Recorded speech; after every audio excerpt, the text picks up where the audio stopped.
Ok. Une des dernières séances où on fait ça, après on vous fera en autonomie et on corrigera.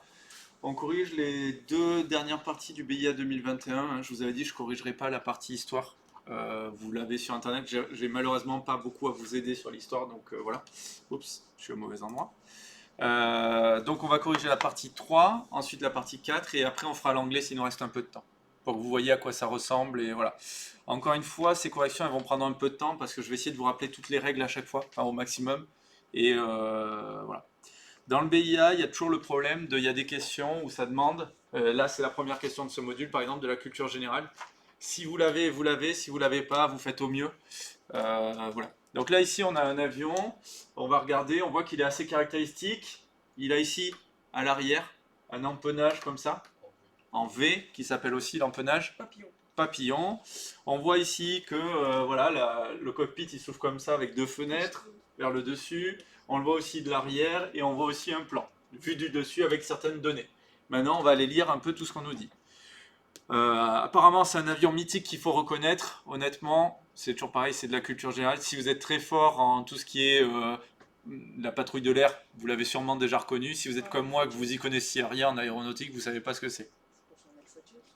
Alors, non, c'est pas un Alpha Jet. Non, non, c'est pas un Alpha Jet. Celui-ci, en fait, c'est un Fouga Magister. C'est l'ancien avion de la patrouille de France. Donc là, c'est ce qui est intéressant de voir, c'est d'essayer de regarder un peu. Quand vous avez des questions comme ça, que vous vous trompez, vous allez sur Internet, patrouille de France, vous tapez donc sur Wikipédia par exemple, hein, on a la liste des avions de la patrouille de France. Hop, là, je vais déverrouiller. Voilà. Et en fait, on va pouvoir voir que les avions de la patrouille de France, blablabla, c'est où? Les formations, donc ça, c'est toutes les formations qu'ils font. Là, voilà. Donc, à l'époque, il y a longtemps, en 1953, la patrouille de France, ça c'est important pour la partie histoire, ça date des années 50. Ok. Après la Seconde Guerre mondiale, en fait, on a créé la patrouille de France. Ils utilisaient des Républiques F-14, ensuite ils ont utilisé des Dassault Ouragan pendant très peu d'années, 3 ans. Ensuite des Dassault Mystère 4, qui étaient aussi proposés dans la question. Le Fouga Magister, qui est assez reconnaissable. Et maintenant, comme nous disait Moustapha, c'est l'Alpha Jet depuis 1981. D'accord. Et ils les retireront en 2035, donc vous avez le temps de passer le BIA, c'est pas tout de suite. Après, ce qui est intéressant, c'est d'aller voir la tête de ces avions. Donc on les ouvre dans des onglets comme ça, et on va pouvoir voir ben voilà, un petit peu à quoi ressemblait le F-84 Thunderjet. Vous voyez, il a des trucs assez reconnaissables, des gros réservoirs en bout d'aile. Voilà. Qu'est-ce qu'on peut voir sur le Dassault Ouragan si ça veut bien charger? Vous voyez, il est un peu plus classique, c'est des ailes basses. Voilà, je ne sais pas trop s'il a quelque chose de particulier à retenir. Voilà. Ensuite, on a le Mystère 4. Lui, il a les ailes. Aïe, pardon. On voit, il a les ailes vraiment très plates. On n'a plus les réservoirs en bout d'aile. Et si ça veut bien charger. Le Fouga Magister, donc on voit, il a des petits réservoirs en bout d'aile comme ça, là. Ok. Mais ils sont plus petits que celui qu'on a vu tout à l'heure. Et le fameux Alpha Jet, le nouveau, qui ressemble à ça, il est beaucoup plus compact par rapport aux autres. Ça ressemble vraiment plus à des avions de chasse, ça. Voilà. Voilà un petit peu l'idée. D'ailleurs, on le voit ici, hein, vous voyez qu'en termes de... Il est un peu plus fin, un peu plus compact que les autres.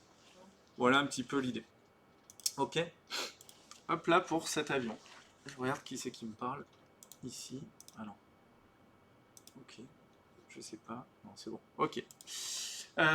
Donc, cet avion, c'est quoi? Alors là, maintenant, en fait, ce qu'on vous demande, c'est les grandes catégories. Qu'est-ce que c'est un aérodine? Et les avions à moteur. Ouais, c'est les avions qui volent grâce au vent. Dyn comme dynamique. Les aérostats, c'est les éléments qui volent en statique. Un hélicoptère, C'est un aérostat, non. Parce que l'hélicoptère, il a quand même les hélices qui tournent. Donc il y a quand même un vent relatif. du coup, c'est Par exemple, non. Par exemple de... Par exemple, Un exemple de quoi par d'aérostat, euh, une montgolfière. Ah. La montgolfière, elle vole sans bouger. Ok. Motoplaneur, hélicoptère. non, toujours. Motoplaneur, de toute façon, c'est des planeurs motorisés. Donc voilà. Et ULM, ultra léger. Donc là, ici, un avion comme ça, ouais, c'est un avion qui vole en avançant, hein. Il ne peut pas faire du surplace. Alors, l'hélicoptère, techniquement, peut faire du surplace, mais les hélices, elles ne font pas du surplace. Donc ça ne va pas. Ok. Donc là, c'est un aérodine. C'est bon pour tout le monde? Ensuite, sur cet avion, l'empennage. L'empennage, c'est l'arrière. On voit qu'ici, c'est un empennage en V, qu'on appelle aussi un empennage dit papillon. L'empennage canard, c'est quoi? C'est à l'avant. C'est exactement, c'est les petites moustaches à l'avant de l'avion. Ce serait un truc qui ressemble à ça en gros. Hein. L'empennage, on n'aurait pas ça à l'arrière, on l'aurait ici à l'avant, comme ça. Tac, ça c'est de l'empennage canard. Empennage en L, je veux rien dire. Et cruciforme, c'est ce qu'on appelle le en T en gros. Hein. C'est-à-dire que ça fait ça avec l'avion qui est là, avec ses ailes qui sont là. Tac. Ok. Donc c'est pas ça. Donc là ici c'était bien un empennage papillon. Ok. Cet avion il possède une aile basse, médiane, haute ou centrale. Alors là il faut retourner voir, il faut le regarder de face. Et alors? Là, elles sont basses. Alors, est-ce qu'elles sont basses? Eh ouais, c'est pas évident. Hein. Donc là déjà on va regarder. Je reprends les questions. Excusez-moi, je me refrise. Je reprends les questions. Les questions on propose basse, médiane, haute et centrale. Déjà, est-ce que centrale ça existe? Non. Donc là, dans les réponses, je peux éliminer haute et centrale, c'est-à-dire je peux éliminer la C et la D. Et maintenant, il me reste basse ou médiane. Mais en fait, si elle était basse, ce qu'il faut se dire, c'est que si je dessine la carlingue comme ça, l'aile basse, elle est vraiment en dessous. D'accord? Or ici, on voit, c'est à peu près au milieu. Alors oui, il y a la cockpit qui est par-dessus. C'est pour ça que je suppose qu'il y en a qui voulaient dire basse, c'est que le pilote, il est au-dessus des ailes là. Mais en fait, ce qu'il faut regarder, c'est par rapport finalement au fuselage, est-ce que l'aile, elle est au milieu du fuselage ou pas? Non, pas. Mais on peut avoir des doutes, hein, honnêtement. Donc là, la bonne réponse pour cette question-là, C'est médiane. c'était une aile médiane. La réponse B. Hop. Hop là. Ok. Donc la 3.4, réponse B, aile médiane. Le train d'atterrissage. Alors là, on va revoir classique, tricycle, fixe, amovible. Alors déjà, fixe et amovible, ça voudrait dire qu'on démonte. Non, ce qui existe comme mot-clé, c'est quoi? Alors train fixe, ça existe, mais amovible, ça n'existe pas. Hein. C'est un train rentrant. Ça s'appelle pas amovible. Amovible, c'est qu'on enlève complètement. Rentrant, c'est juste qu'il vient se ranger. Donc là, ici, déjà, le mot amovible, on peut l'éliminer. Il me reste tricycle et classique. Classique, il faut se souvenir, c'est les anciens avions. Ancien avion, ça veut dire qu'on avait un truc comme ça. Avec les deux roues. Voilà, il avait la roue à l'arrière. Du coup, c'est tricycle. Et tricycle, c'est ce qu'on a sur nos avions actuels à nous, c'est-à-dire la roue à l'avant. D'accord? Donc là, on va regarder. Tac, tac, tac. Qu'est-ce qu'on voit? Bah, On il a- voit, regardez. l'avant. Là, on voit une trappe. Ça veut dire que le train, il se rentre. De toute façon, sur les avions de chasse, souvent, on rentre le train parce qu'en fait, sinon, ça fait trop de traîner. Donc, on a un train rentrant. Et si je regarde les roues, je Il le y a vois. des roues à l'arrière. Ah, il y a une roue à l'avant. Donc là, on sait que c'est du tricycle. Ok, donc la bonne réponse pour la 5, c'est la B. Ok. Là, C. Cet avion est biplace. En examinant la photo 2, quelle est la configuration des places pilotes? Est-ce qu'ils sont côte à côte? Bah, si on regarde la photo, on voit les deux trucs, c'est l'un devant l'autre. Hein. Donc, c'est pas côte à côte. Donc là, on peut éliminer côte à côte. En tandem, pourquoi pas? En push-pull. Est-ce que vous savez ce que c'est le push-pull? Alors, le push-pull, c'est un truc un peu spécial qu'on a sur certains avions. Je redessine encore d'une manière extraordinaire mon avion. Hein. Ça, c'est mon avion. Ok. Hop là. En fait, les moteurs peuvent être push-pull. C'est-à-dire que j'ai une hélice qui tire, une hélice qui pousse. Il y a en fait deux moteurs. Un qui tire, un qui pousse. Et c'est ça le push-pull. Alors des fois ils sont au milieu, des fois il y a plein de configurations possibles. Hein. Mais dans l'idée c'est qu'en fait il y a un moteur qui est vers l'avant, qui tire l'avion vers l'avant, et l'autre qui est vers l'arrière, qui pousse l'air vers l'arrière. Push, pull. Mais en fait les deux font la même chose. Hein. Ils prennent de l'air qui est d'ici et ils le poussent vers là-bas. Dans les deux cas. Mais il y en a un qui est en train de pousser vers l'arrière et l'autre qui est en train de tirer depuis l'avant. Voilà un petit peu ce que c'est le push-pull. En vis-à-vis. Alors si vraiment les pilotes étaient en vis-à-vis, ils seraient comme ça là. Ils se regarderaient dans le blanc des yeux là. Tac. Comme ça. Comme dans les trains un peu. C'est génial pour jouer aux cartes et tout ça, pour trinquer, mais dans un avion moins pratique. Donc là en fait, ce qui était la bonne réponse, En tandem. c'était le tandem. Mais c'est par élimination du tout le reste. Et vous voyez que des fois, je veux dire, on n'a pas vu ce vocabulaire là, mais parce qu'en même temps, Enfin, ouais, ça n'avait pas de sens de faire toutes les configurations possibles dans un avion, quoi. Le dièdre de cet avion, c'est quoi le dièdre? Ouais, C'est pas l'angle par enfin, des ailes. exactement. Dièdre nul, dièdre Positif. positif, dièdre négatif. Ok? Donc là, on regarde l'avion. C'est un dièdre nul. Quand on regarde les ailes en face, C'est nul. il est nul, à la rigueur, légèrement positif. Il va légèrement vers le bas, mais on regarde ce qu'on nous propose. De toute façon, dans le dièdre là, c'est quoi qu'on nous propose?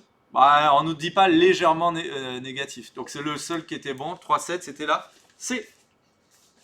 Vous n'hésitez pas à m'arrêter hein, s'il y a des questions. Sur le schéma vu dessus, quelle est la désignation correcte? A, bord d'attaque, B, bord de fuite. Bon, il faut regarder où sont le bord d'attaque et le bord de fuite. Ici. Allez, on en profite. Comment ça s'appelle l'avant de l'avion? Le nez. Ouais, le nez de l'avion, ouais. Ok.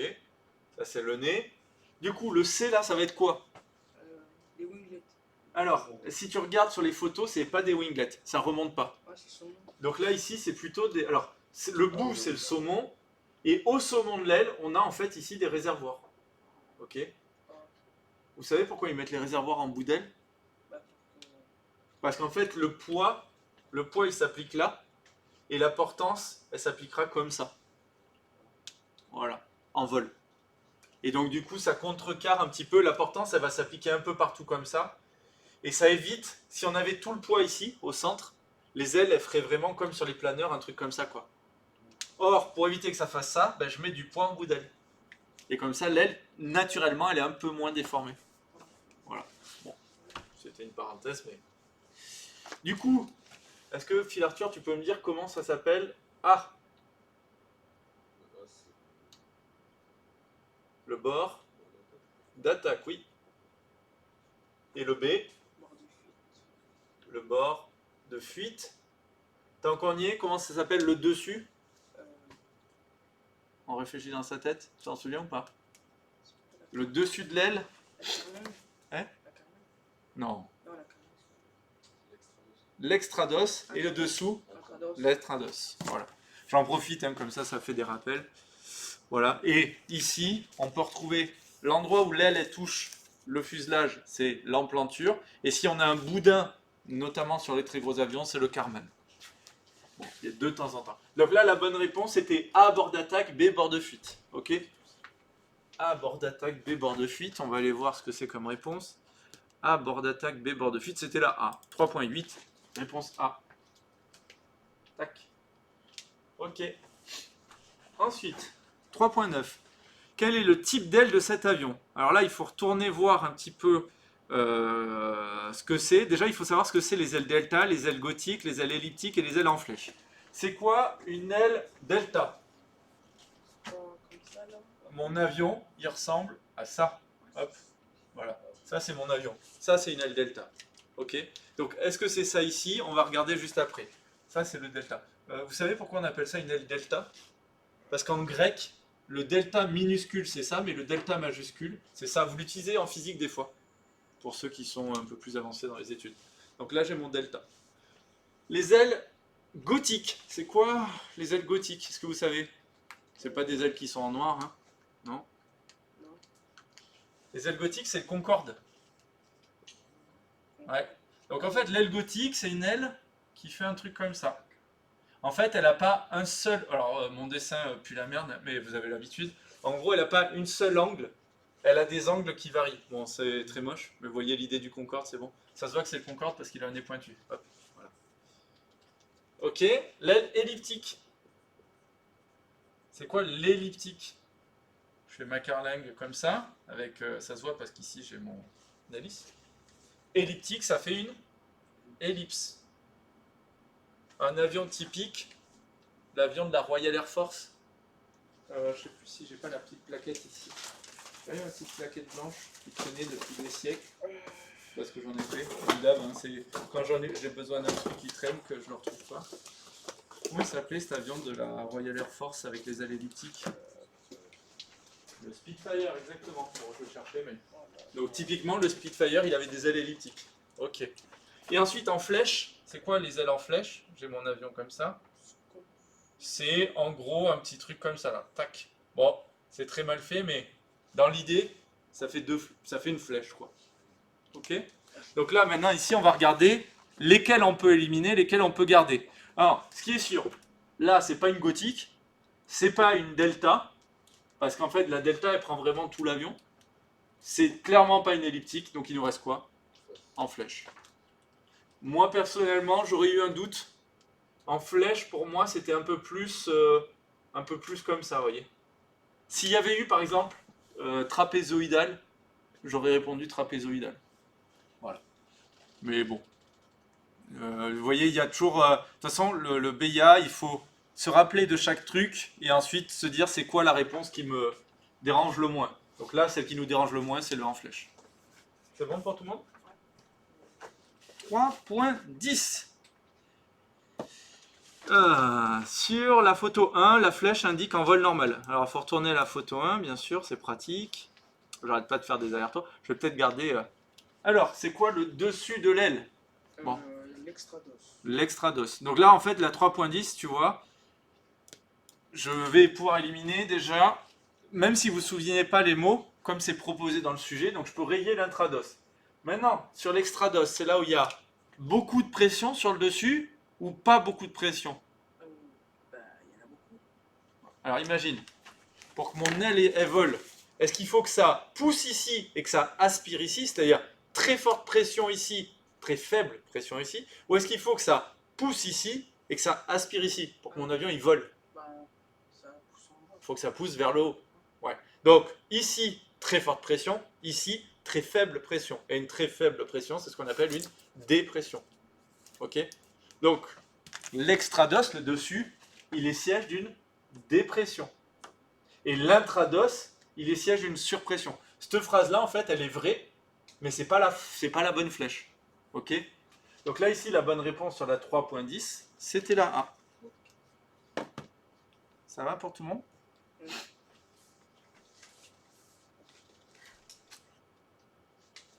Ok.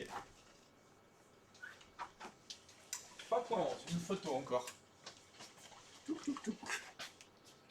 Examiner, voilà, j'ai du mal à parler. Examiner les instruments de l'avion et quel est l'instrument qui correspond à l'indicateur de virage. Donc moi, ce que je vous propose là-dedans, on va reparler un peu des instruments. Qu'est-ce que j'ai ici? Cet instrument-là, là. On peut le reconnaître, il est caractérisé par un arc vert, un arc jaune, un arc rouge. C'est pas le. Alors, c'est pas le Compteur. le compteur de quoi? Vitesse. Ouais, c'est la vitesse. La vitesse, on appelle ça aussi le badin. Ok?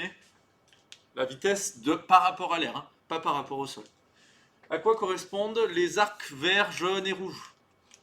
Jean? Ça, c'est par rapport. Alors, je sais que, par exemple, le premier arc, Ouais. c'est l'arc dans lequel il faut voler avec les. Voler. Ouais, c'est ça. Alors en fait, on va avoir, normalement, hein, on a un arc blanc. L'arc blanc, c'est l'arc des volets. Ensuite, il y a l'arc vert qui part de là, qui va un peu plus loin. Ça, c'est... Sans les volets. Ouais, mais c'est toute condition. Alors, je vais être obligé d'utiliser une couleur qui va pas, mais c'est normalement l'arc jaune ensuite, d'accord? Et avec à la fin un trait rouge. Le trait rouge, c'est... Ouais, la VNE, la vitesse never exceed, à ne pas dépasser. Et là, normalement, j'ai le trait jaune. Alors, je peux pas le faire, hein. Mais dans le jaune, j'ai quoi? Ouais, c'est que en temps calme. Sans turbulence, sans tout ça. Je devrais jamais être à cette vitesse-là s'il y a des turbulences. Ok?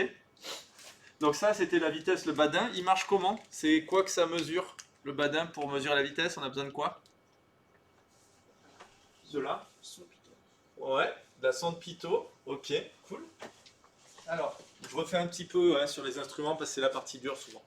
La sonde pitot. Vous vous souvenez où elle est, la sonde pitot? Je sais pas si tu étais là, Phil Arthur, à l'époque. C'est un petit tuyau qui est ici, en dessous, et qui est vers l'avant. Ça fait une sorte de petit L comme ça, vers l'avant. D'accord? Donc, quand je regarde mon avion, il est là, avec l'aile qui est là, et la sonde pitot, c'est un petit L comme ça, sous l'aile. D'accord? Cette sonde pitot, elle mesure quoi? Mustapha, tu t'en souviens? La pression atmosphérique. Alors, est-ce qu'elle mesure vraiment la pression atmosphérique? Que la pression atmosphérique, tu penses? Ouais, elle mesure la pression totale. Et dans la pression totale, justement, on va venir mesurer la pression atmosphérique grâce à ça. C'est un petit trou sur le côté de l'avion. C'est ce qu'on appelle la prise statique. Cette prise statique, elle mesure quoi? Que la pression statique. Or, la pression totale, c'est quoi? C'est la pression statique plus la pression dynamique. La pression statique, elle est liée finalement à l'altitude, d'accord? Alors que la pression dynamique, elle est liée à la vitesse. Donc en fait, quand je veux connaître ma vitesse, mon badin, en fait, il mesure la pression dynamique en faisant pression totale de l'apito moins pression statique de la prise statique. Ça nous donne la pression dynamique et ça, on en déduit la vitesse. Ok?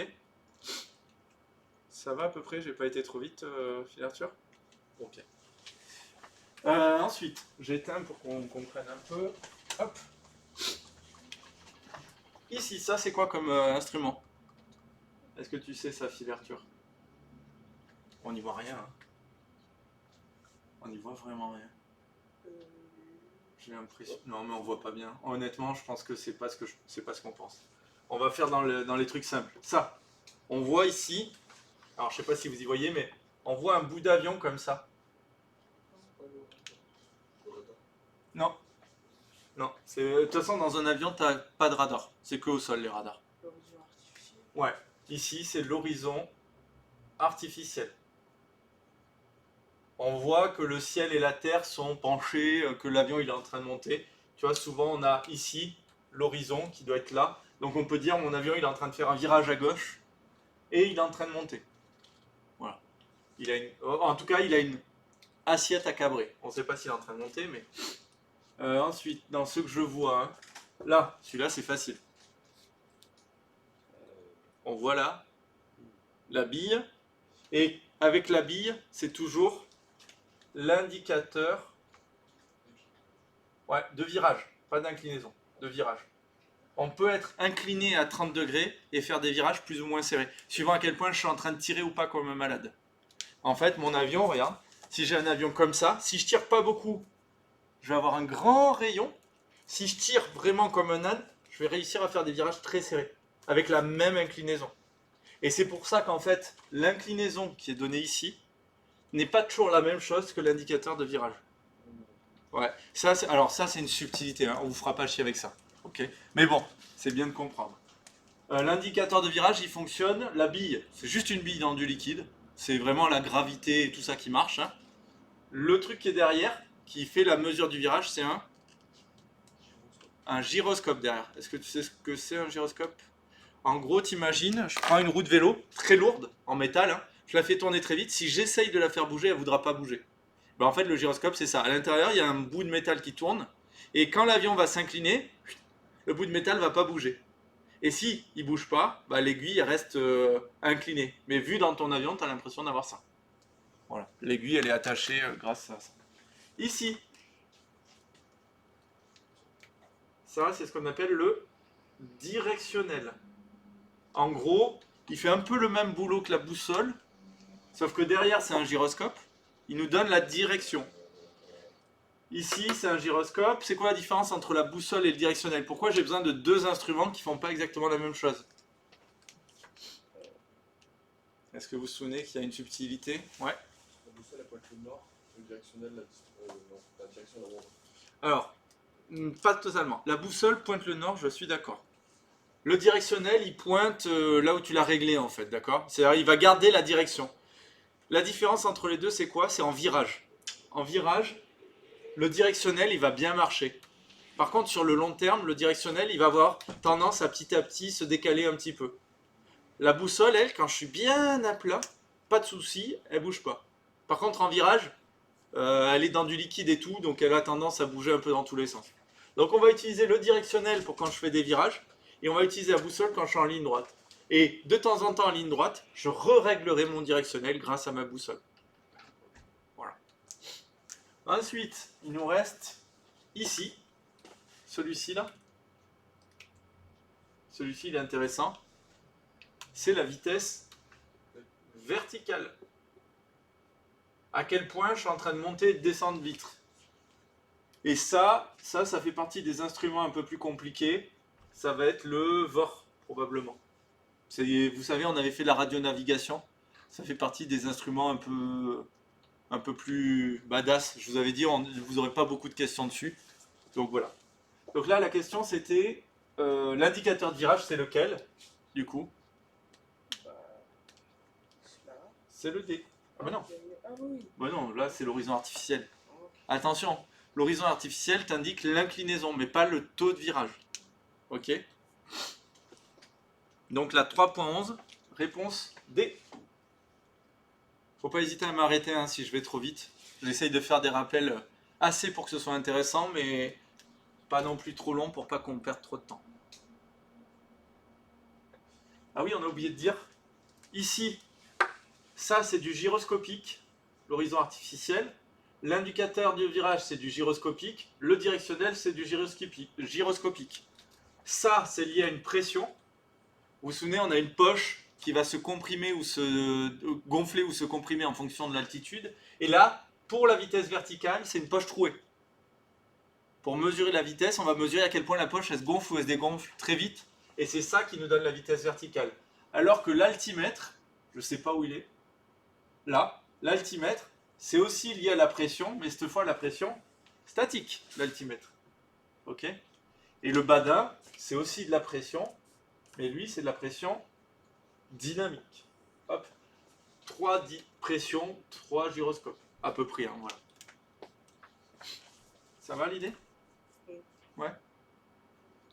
Je t'ai pas trop assommé, Phil Arthur, ça va? Ok. Faut me dire hein, si jamais il y a des questions ou quoi. Pareil, en ligne, Anaïs et Gaël, n'hésitez pas à me dire hein, s'il y a besoin.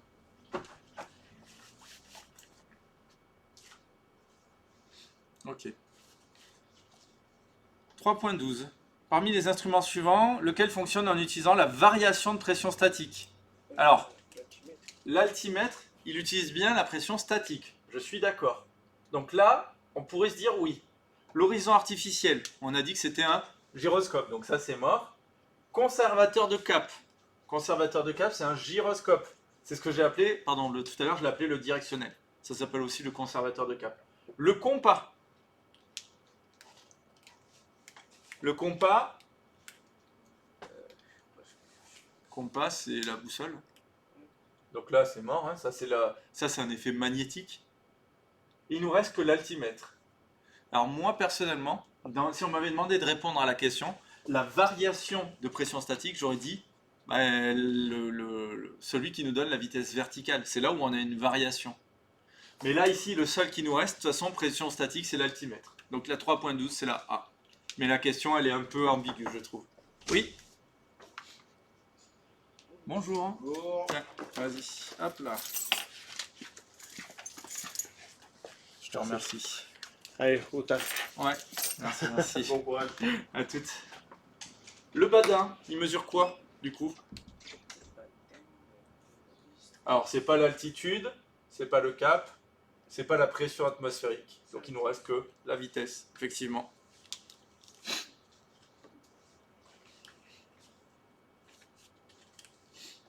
C'est bon?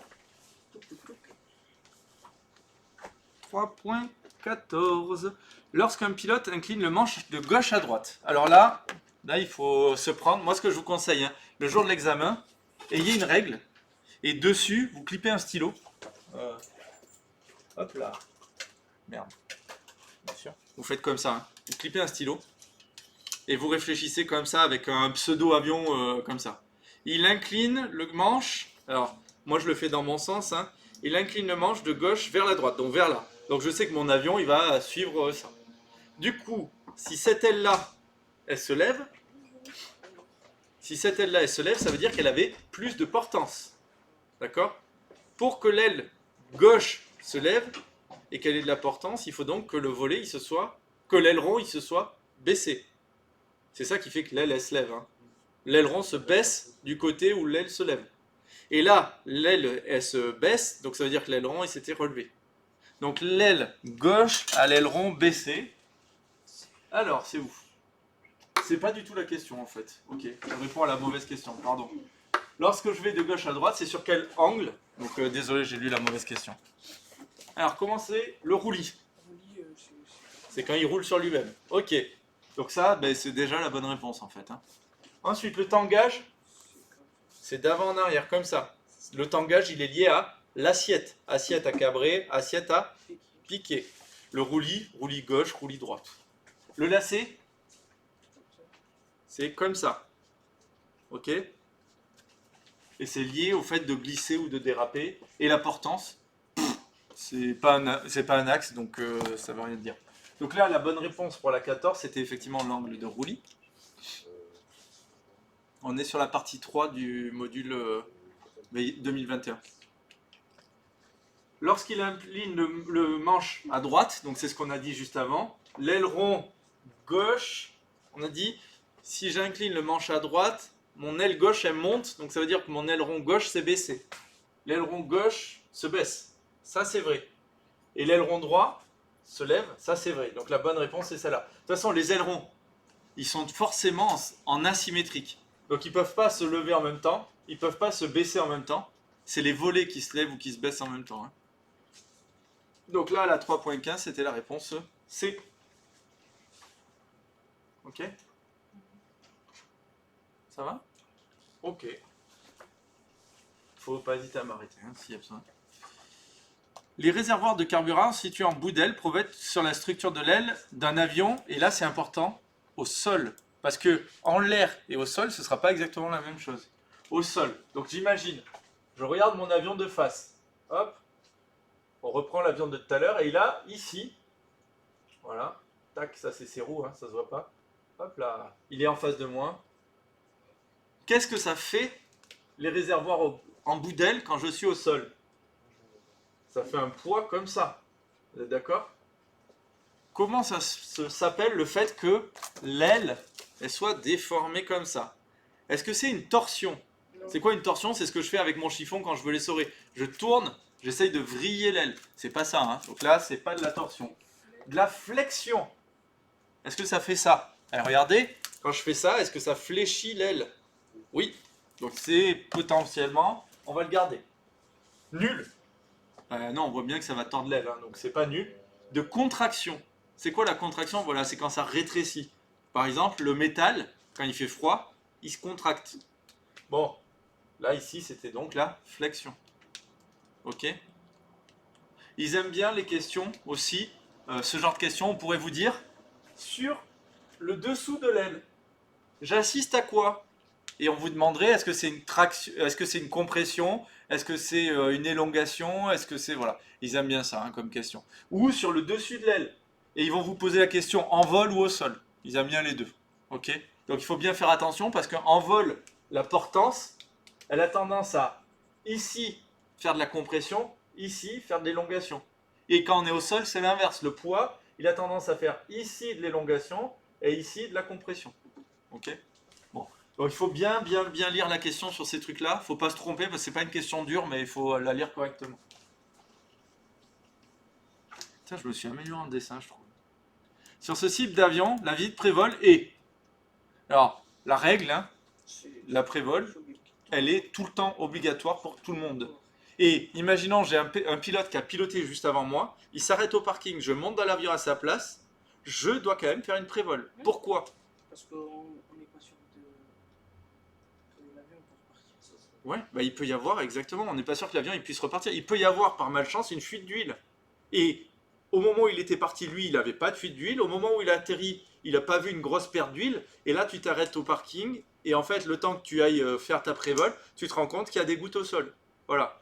Il peut y avoir des fuites, il peut manquer un bouchon, il peut y avoir eu des impacts en vol que le pilote ne s'est pas rendu compte. Donc, dans tous les cas, la prévol, même si c'est moi qui prends l'avion après moi-même, je refais une prévol. Voilà. Ok? Donc, la prévol, elle est obligatoire, comme sur tous les avions. Voilà. Le fait que ce soit un avion de collection quoi, c'est obligatoire, point. Hein. Tout le monde est obligé. C'est bon? Allez, 3.18. Sur la photo 3, comment s'appellent les dispositifs indiqués par des flèches blanches? Aérofrein, aileron, volet, bec. Alors, on va aller voir. Oula. Photo 3. Si on regarde sur l'aile, il y a toujours deux parties. Une partie un peu plus loin, une partie un peu plus près. Et là, il y en a même théoriquement 3. Mais on me dit que ça, c'est la même chose. Donc, par rapport aux parties les plus loin, Ça, c'est les ailerons. donc ça, c'est les ailerons le plus loin, parce que c'est ça qui va me permettre de vraiment incliner facilement l'avion. Et là, ça va être Volets. les volets. Ok. On le voit aussi peut-être un peu ici, là, que les ailerons, ils sont là et que les volets, ils sont là. Comment ce seraient les aérofreins? Ils seraient où les aérofreins? Ils ne sont pas derrière. Alors, ils peuvent être à plusieurs endroits. Ils peuvent être ici, sur le dessus, une petite truc qui vient par-dessus. Ou sinon, effectivement, comme nous le proposait Mustapha, ils peuvent être ici, comme ça là, et ils s'écartent comme ça du fuselage. Ça existe, hein, des aérofreins qui font ça là. Tac. Il n'y a pas aussi sur les moteurs aussi. Sur les moteurs, je sais pas. C'est une bonne question, je ne saurais pas dire. Je préfère pas te dire de bêtises, j'en sais rien. Il y avait quoi d'autre comme proposition? Donc là, c'était les volets, mais on va quand même regarder les autres propositions. Les becs, ce serait où les becs? Les becs, c'est sur le bord d'attaque. Ici, tac. Ici, il peut y avoir des sortes de volets de bord d'attaque. Ok. On l'avait aperçu, mais je vous avais dit, ça tombe pas souvent. Hein. Donc là, la bonne réponse, c'était les volets. La réponse C. 3.18 C. 3.19. Cet avion est propulsé par deux turbo-réacteurs. Ok. Ils sont constitués de quoi? Tuyère et bielle. Alors, oui, non, pourquoi? Est-ce que tu sais, Inès? Bah non, je sais pas. Alors, la bielle, c'est quoi la bielle? C'est le bras comme ça qui. Ouais, je l'ai pas, j'ai plus ma maquette. Je sais pas où il est passé ma maquette. C'est ça. Ouais, exactement. Dans mon moteur à piston, qui ressemble à peu près... Attendez, je recommence. Dans mon moteur à piston. Ici, j'ai une partie qui va tourner, d'accord? Avec un excentrique. Et ici, j'ai une partie qui est reliée là, à mon piston qui est là. Je sais pas si vous vous souvenez.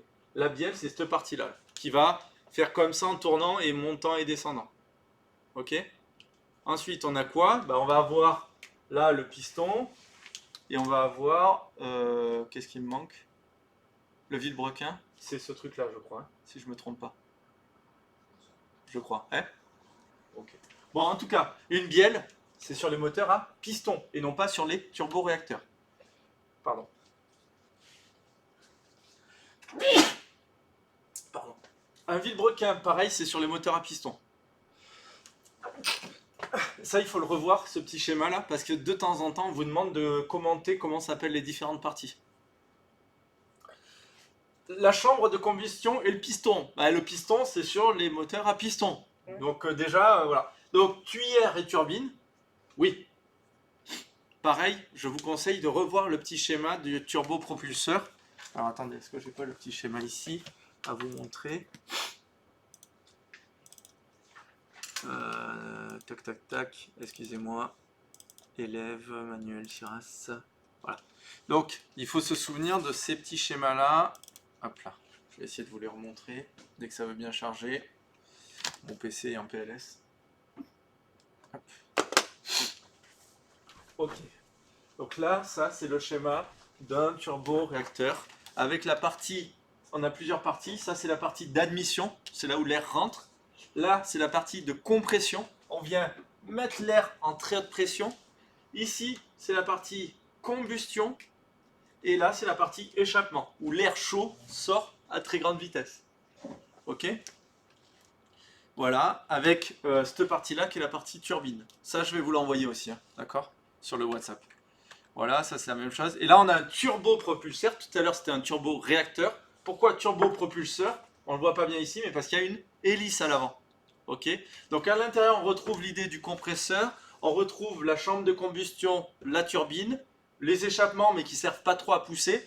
En fait, c'est relier tout ça par un truc au milieu qui vient faire tourner l'hélice. Et c'est vraiment l'hélice qui pousse. Et est-ce que j'ai l'autre? Et ça, c'est des statoréacteurs, on s'en fout. Pulso-réacteurs, on s'en fout. Moteur de fusée, on s'en fout. Ok, bon. Voilà, j'ai pas celle du piston, désolé. Ici, un aéromodéliste. Ah, Il est beau son aéromodèle. Hein. Il a construit une maquette volante à l'échelle 1/4. Quelle est l'envergure de ce modèle réduit? Alors, pour calculer, je fais quoi? Bah, je vais chercher l'envergure du vrai modèle. Or, quand on regarde dans le sujet, tac, tac, tac, si on regarde, tac, tac, tac, quand on veut, hein, envergure sans les réservoirs en bout d'aile, 11,3 mètres. De toute façon, on nous donne pas avec les réservoirs. Et si c'est une échelle 1 pour 4, ben je sais que ici, 4 mètres donne 1 mètre dans la vraie vie. Ou sinon, je fais x1/4. Hein.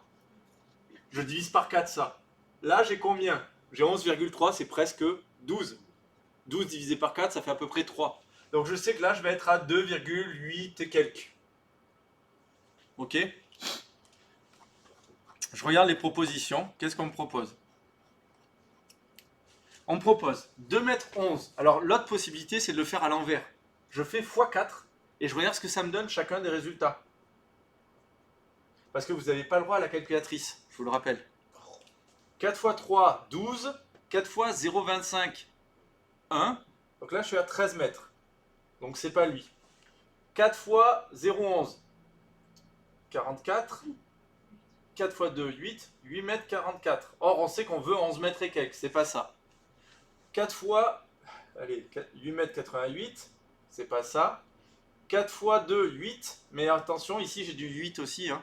Donc là, je vais faire 4 fois ça, ça me fait 1. 4 x 8, 32 et 1, 33. 33. Ok. Et ensuite, j'ai dit quoi? 33. Donc je retiens le 3. Et là, 4 x 2, 8 et 3, 11. 11 mètres,3. Donc là, c'est la C.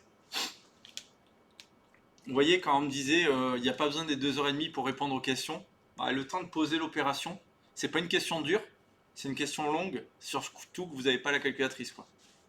Ok? Donc ça, il faut y penser. C'est la partie un peu plus chiante du BIH, je sais pas pourquoi il laisse pas la calculatrice, mais bon, voilà. C'est bon?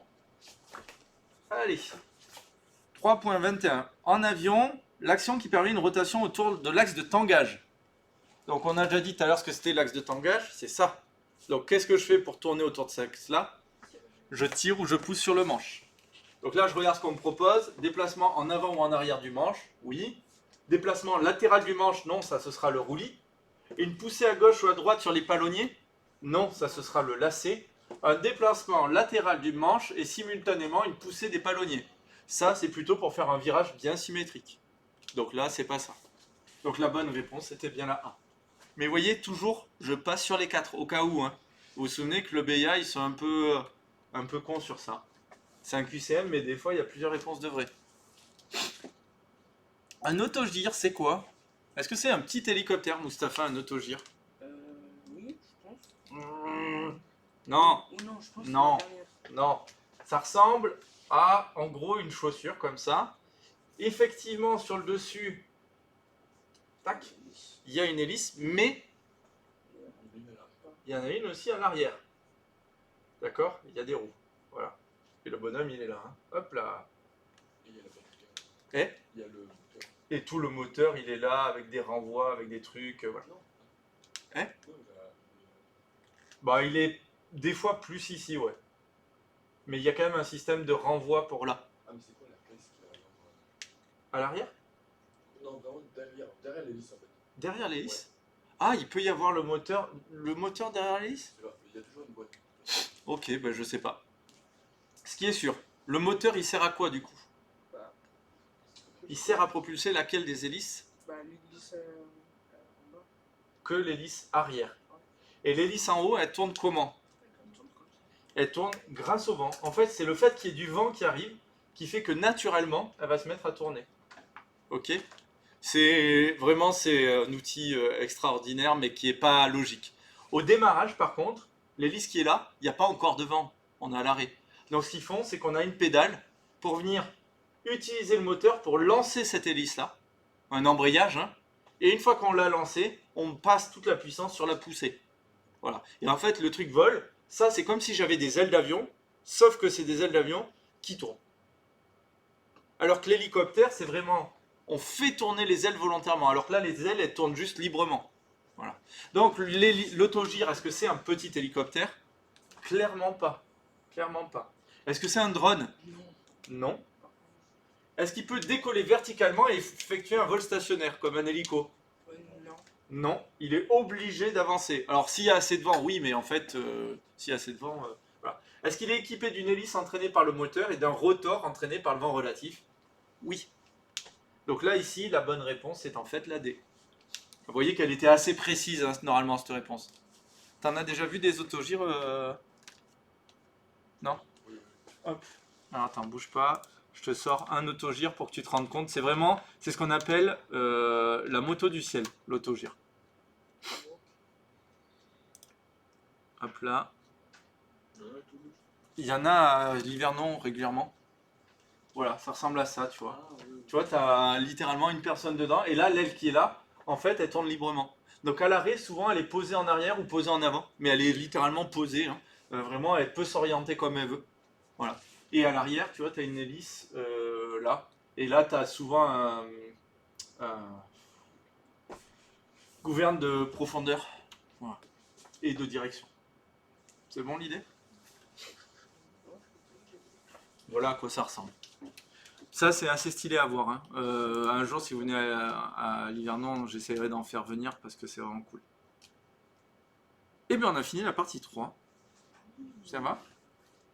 On passe à la 4? Vous êtes encore chaud? Allez, partie 4. Partie navigation, réglementation, sécurité. Lorsqu'un numéro de piste est entouré sur une carte VAC.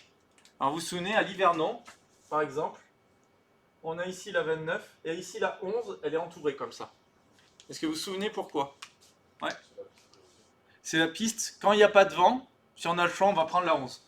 À l'Hivernon, la raison, c'est qu'on a un seuil décalé ici. Quand on atterrit, on doit poser les roues après ça, à cause d'une route qui est ici, là. D'accord? Donc, si je viens atterrir en longueur de piste en 29, j'ai que ça. Par contre, si j'atterris en 11, je vais venir toucher au début de la piste, le début, et je peux rouler jusqu'au bout. Parce que quand je suis au sol et que je roule, la route, ça craint rien. Voilà un petit peu l'idée de pourquoi on a une piste prioritaire. Après, des fois,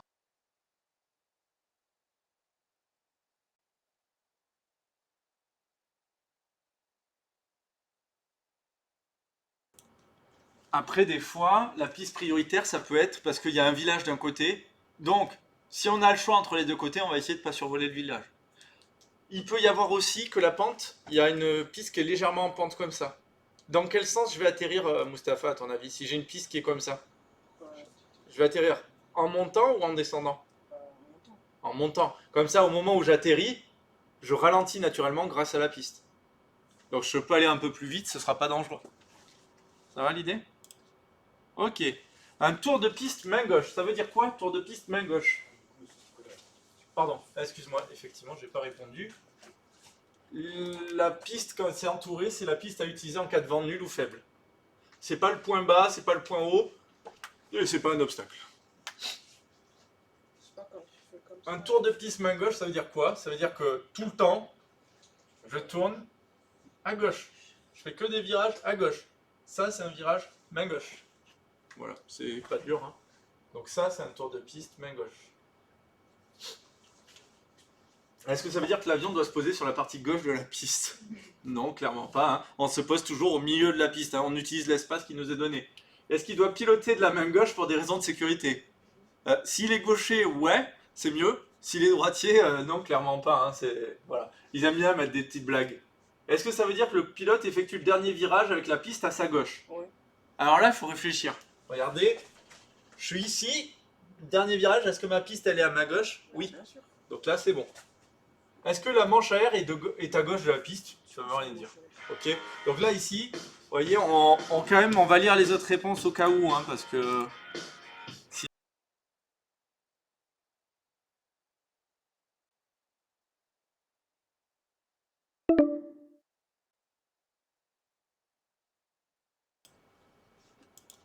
Ok. Donc là, ici, c'était donc la réponse C pour la 4.2.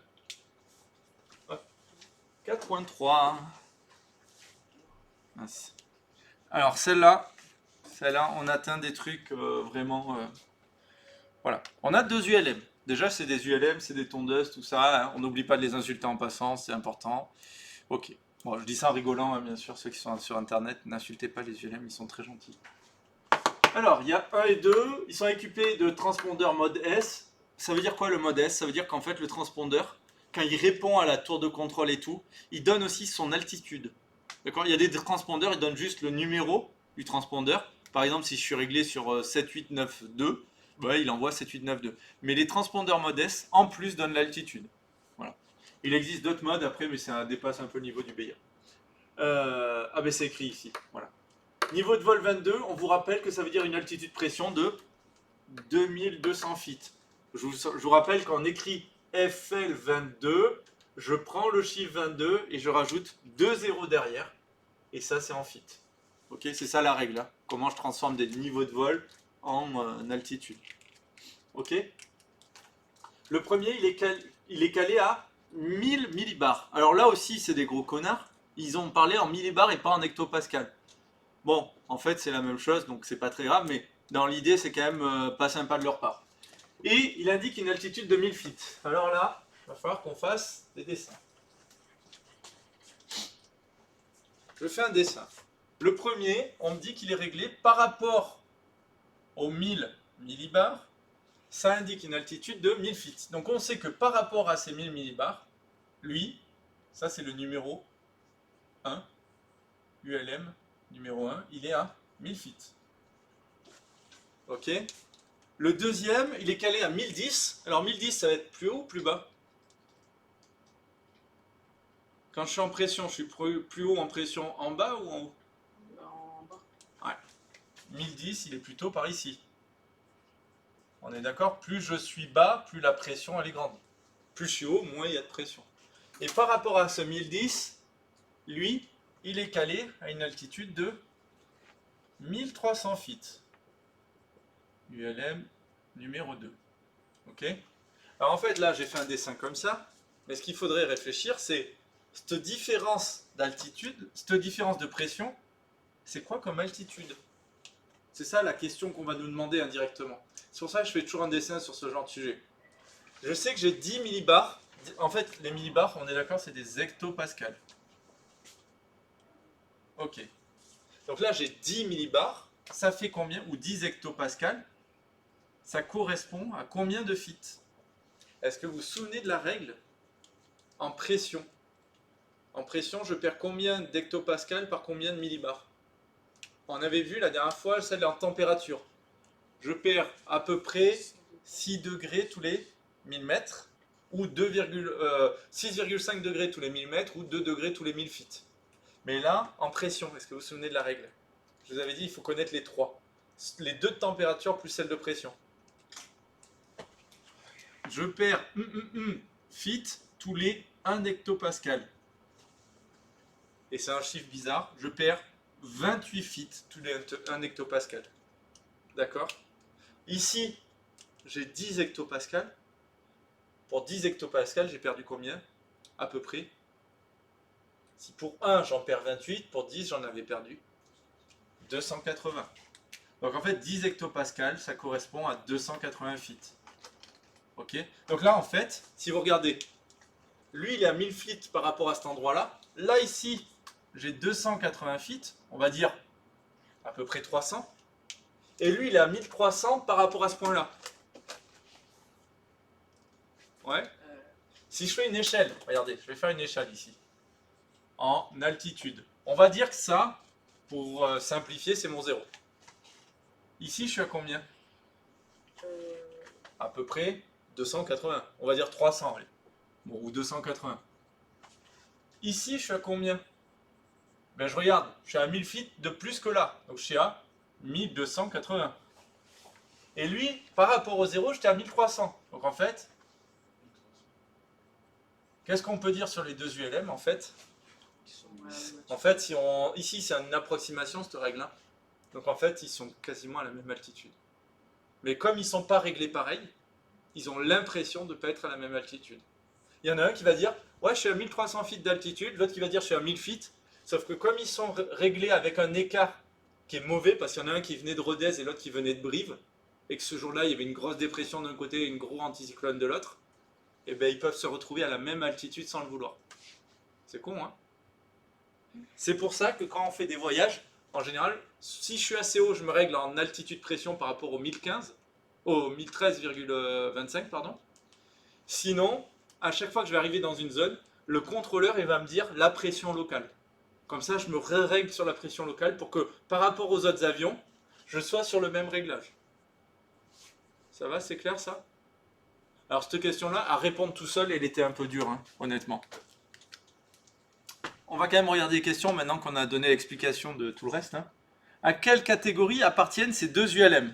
Si on regarde, lui, je vais éteindre, hein, il ressemble vachement à un hélico. Ouais. C'est une catégorie d'ULM. Il y a combien de classes d'ULM? Non, 6. 6 classes d'ULM.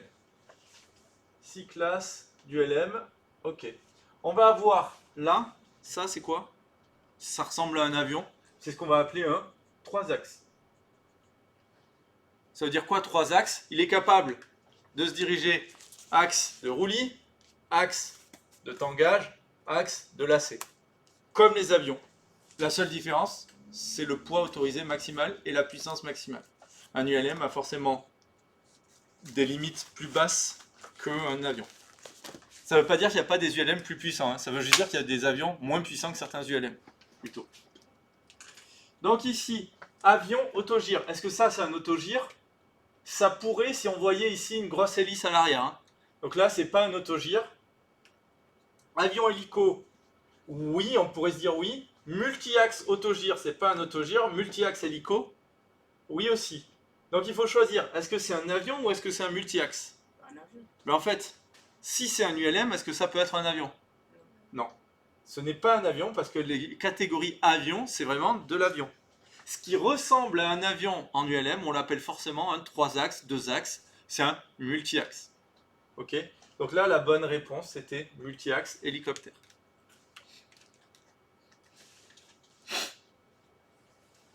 C'est bon? Donc là, en fait, on a déjà préparé le travail pour la question d'après grâce à toute cette explication, mais on va la reprendre.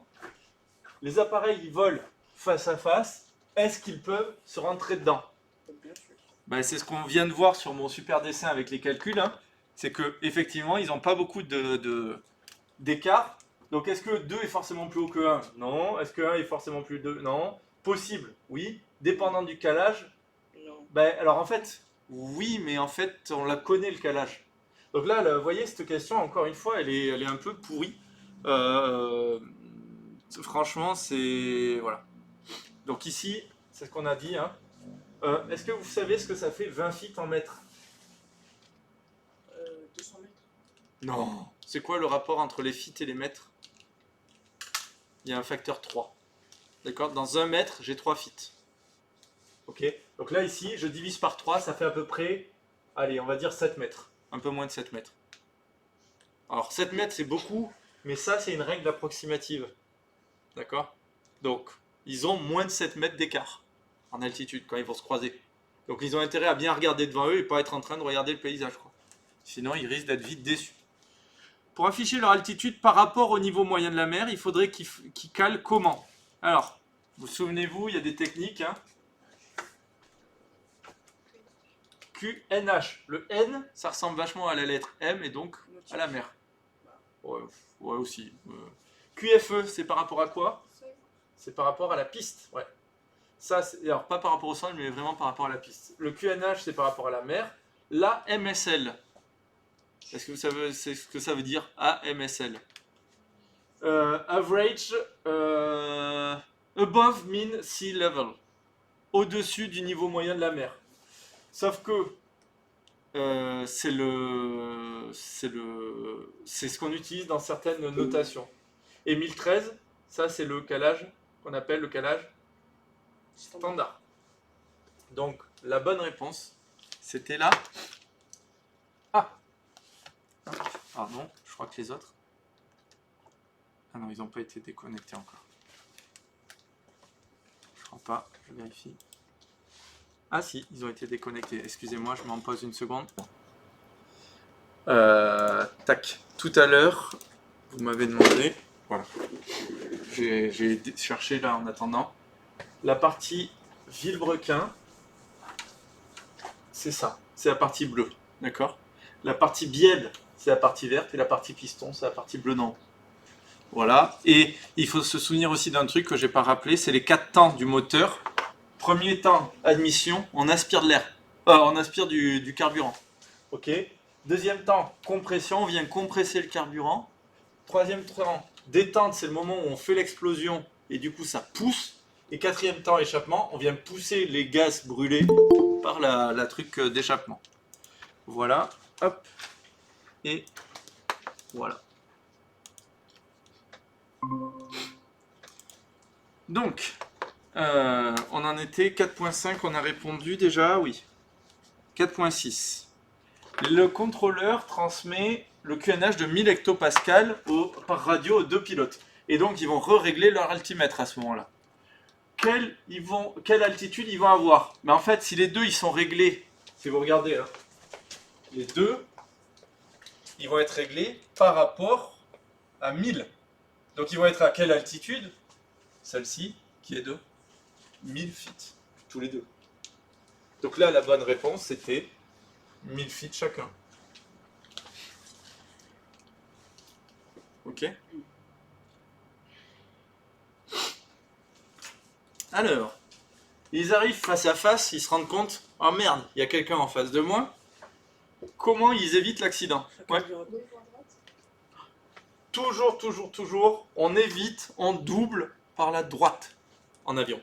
Contrairement ou en voiture, en France, on double par la gauche. Quand on s'avoie, on évite par la droite. Ok? Donc on vire à droite, chacun vire à droite pour être sûr de s'éviter. Voilà. C'est bon? 4.8. Le calage de 1000 hectopascales étant affiché sur les deux appareils, un se rapproche d'une masse d'air froide tandis que deux se rapprochent d'une masse d'air chaude. À altitude indiquée constante, comment va évoluer l'altitude réelle des deux appareils? Alors cette question-là, c'est une question de con. Hein. Alors, est-ce que les altitudes réelles des deux restent constantes? Non, ça c'est sûr que non, parce qu'il y en a un, en fait, l'air il va se concentrer, l'autre il va se faire comme ça. Sauf que, est-ce qu'elle va évoluer de la même manière? C'est sûr que non. Il y en a un qui risque de monter, l'autre de descendre, en maintenant 1000 feet. Et là, honnêtement, je ne sais pas comment vous expliquer la règle facilement. En gros, elle se rapproche d'une masse d'air froide, ça veut dire que l'air va venir se compresser comme ça, d'accord? Et l'altitude réelle, ouais, elle va diminuer. Parce que l'appareil va mesurer un truc trop grand par rapport à la réalité, et donc, il va descendre. Mais cette question-là, honnêtement, moi quand je l'ai faite, j'y ai passé 10 minutes dessus. Hein. Et j'étais pas sûr d'avoir juste. Ok? Il y a toujours des questions comme ça un peu plus dures. En gros, la règle, c'est de dire plus froid, plus bas. La règle, c'est plus froid, plus bas. Pourquoi c'est important? Parce que quand on fait notre réglage et qu'on va en montagne, on voit que la montagne, elle est à 1200 feet d'altitude. Et bien si on essaye de passer un peu juste en altitude, et qu'on n'a pas pris en compte que l'air il était plus froid que prévu, bah on perd 4 feet. Ah oui, non, bon, on s'en fout. On perd une certaine altitude dans la mesure. Je vous donne pas la règle, c'est pas important. J'étais en train de la dire, mais en fait, on s'en fout. La hauteur minimale de survol d'une ville dont la largeur est comprise entre 1200 mètres et 3600 mètres est... Alors, est-ce que c'est fonction de la météo? Non. Non. Là, il faut se souvenir qu'il y a 3 types de villes. Hein. Les petites, les moyennes et les grandes. Est-ce que vous vous souvenez un petit peu de la règle? Pour les petites, c'est combien d'altitude? 500 mètres. 500 mètres, 1000 mètres et 1500 mètres. Alors le problème c'est que ça il faut le convertir en feet. Bah je fais à peu près x3. C'est à peu près 1500 feet. Ok? En fait c'est un tout petit peu plus que x3 mais ça nous donne l'idée. Là ici, 3000 feet. Et là, 4500 feet. C'est à peu près ça la règle. En vrai, les vraies valeurs, hein, c'est pas 1500, c'est 1700. 3000 c'est à peu près 3300 plutôt. Et là c'est pas 4500, c'est 5000. Voilà. Mais bon, l'idée c'est quand même de se dire, là je suis sur quelle longueur? Je suis sur une ville de taille petite, moyenne ou grande? Bah, elle est quand même plus grande. Bah en fait, Non. Si on me propose entre ça et entre ça, c'est forcément la moyenne. Sinon, on me dirait plus grand que 3600 mètres, ou sinon, on me dirait plus petit que 1200 mètres. Vous voyez l'idée? Même si je ne connais pas les valeurs 1200 et 3600, en fait, si on me dit entre et entre, bah, je sais que je suis sur du moyen, donc l'altitude ici, c'est 1000 mètres. Donc, c'est du 4.9. Là, 3300 feet, ou 1000 mètres. 300 mètres, là, ça là, bah ça, ce serait plutôt en campagne. En campagne, je dois être à peu près à 300 mètres d'altitude. D'ailleurs, non, c'est même moins. C'est même moins que ça. Non, c'est moins que ça. C'est 500 feet, donc c'est 150 mètres. C'est bon? Je peux effacer? Ok. Une carte Lambert. Alors là, cette question, elle est un peu pourrie. Je sais pas si vous vous souvenez, les cartes Lambert, c'est celles qu'on utilise en aéronautique, c'est celles qui... Ouais, exactement. La carte Lambert, c'est... On a la planète comme ça et ça fait un truc comme ça. Ça fait une cône. Donc ici, projection conique. Ok? Projection cylindrique, c'est où qu'on a ça? La projection cylindrique? C'est sur les cartes classiques, c'est les maps mondes. Ça, c'est la map monde comme on la connaît. Et je sais pas si vous vous souvenez de l'inconvénient de la projection cylindrique. Ici, on a l'Arctique et l'Antarctique qui ont l'air énormes. Alors qu'en fait, en vrai, c'est pas grand-chose. Parce qu'en fait, on les a vachement étalés à plat. Donc la map monde, c'est une projection cylindrique. Et la Lambert, c'est une projection conique. Voilà. Bon. On est sur des connaissances un peu... DME, ça veut dire quoi? DME. Distance... Ah merde, je suis en freeze, pardon. DME, ça veut dire Distance Measuring Equipment. Un équipement qui mesure la distance. Alors, ce qu'il faut faire attention sur la DME, j'ai mon avion qui est ici. Ça se voit, hein, regardez, c'est un bel avion. Hop. La balise DME, elle est par exemple ici. La distance qui est mesurée, c'est cette distance-là. C'est le temps d'aller-retour entre la balise et l'avion. L'inconvénient, c'est quoi? Plus je suis près de la balise, plus cette distance. Normalement, nous, on aimerait plutôt celle-là, normalement. Savoir à combien je suis en temps de la balise. Et bien, plus je suis près, plus cette distance, celle-là, c'est pas du tout la même que celle-là. Et elle dépend aussi de mon altitude. Enfin, ou ma hauteur par rapport au sol, plutôt. Donc, la DME, ça affiche la distance entre la station et l'avion. Est-ce que c'est la distance sol? Pas du tout, hein, non. L'altitude et la distance sol. Ok, pourquoi pas. La distance oblique qui les sépare. C'est pas mal. Distance oblique. L'arc DME. Un arc, je sais pas ce que ça veut dire. Alors là, maintenant, il nous reste deux choix. Est-ce que ça correspond à deux choses ou à une seule chose? Ben, ça correspond qu'à une seule, en fait. Et c'est la distance oblique. Mais vous voyez que cette question-là, elle est quand même... Franchement, c'est pas cool parce que celle-là, honnêtement, un élève qui me dit ça, bah, c'est pas incohérent, quoi. Ça prend en compte ça et ça. Mais en fait, c'est Pythagore, quoi. Donc en fait, il me donne vraiment que la diagonale et pas les deux autres. Ok? Mais ça, c'est des questions type BIA. C'est vraiment pour faire chier, quoi. Donc la 4.11, c'était la D. 4.12. Ah, une petite carte VAC. Très sympathique, cette petite carte VAC. Ici, on nous dit, il y a un vent du nord. S'il y a un vent du nord, je sais que le vent, il est comme ça. Là, c'est le vent. Je vais choisir quelle piste déjà, Inès? Tu prends la 31 ou tu prends la 13?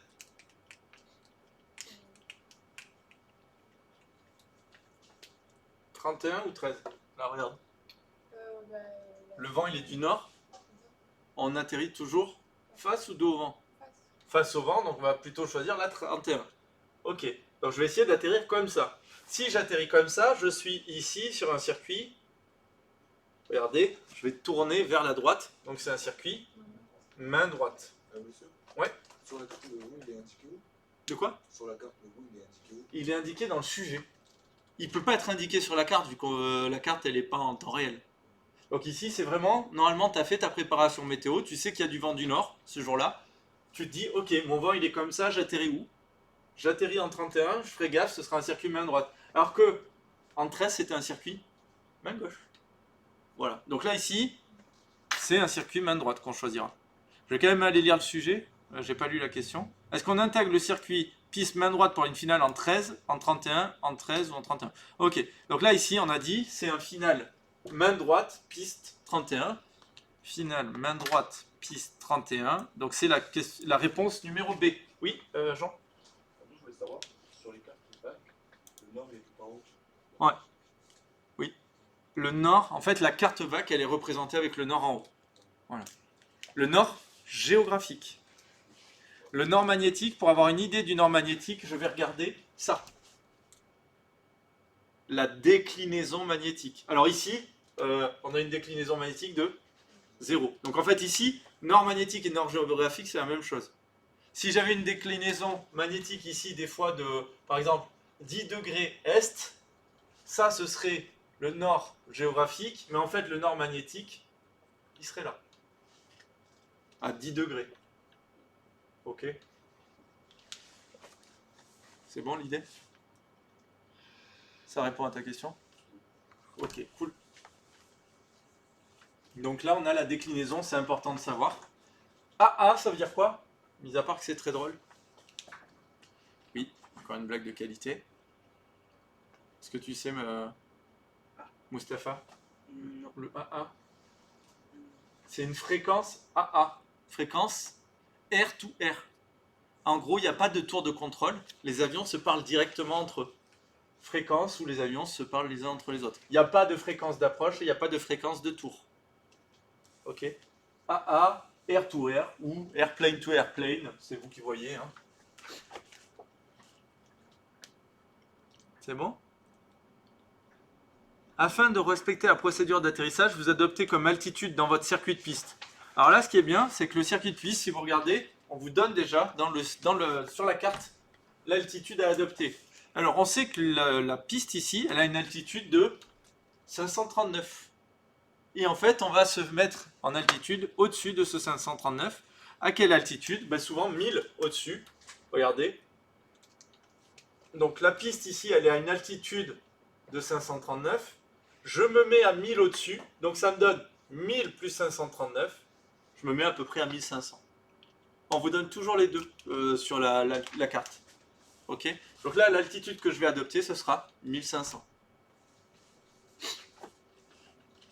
Donc, 1500 feet, attention, QNH. QNH. QNH parce que l'altitude que j'ai donnée tout à l'heure, le 539, regarde, le 539, c'est l'altitude de l'aérodrome. Donc c'est forcément par rapport, ça, au niveau de la mer. Si ça avait été, donc là je serais à 1539, allez, feet QNH, mais si j'étais en QFE, je serais à combien? 1000. Et oui, c'est 1000 par rapport au sol. C'est bon, Jean, ton erreur? Ok, cool.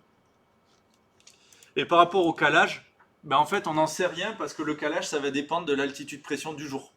Donc ça, on ne peut pas savoir. Donc là, la bonne réponse, 1500 feet QNH. C'était la réponse A pour la 13.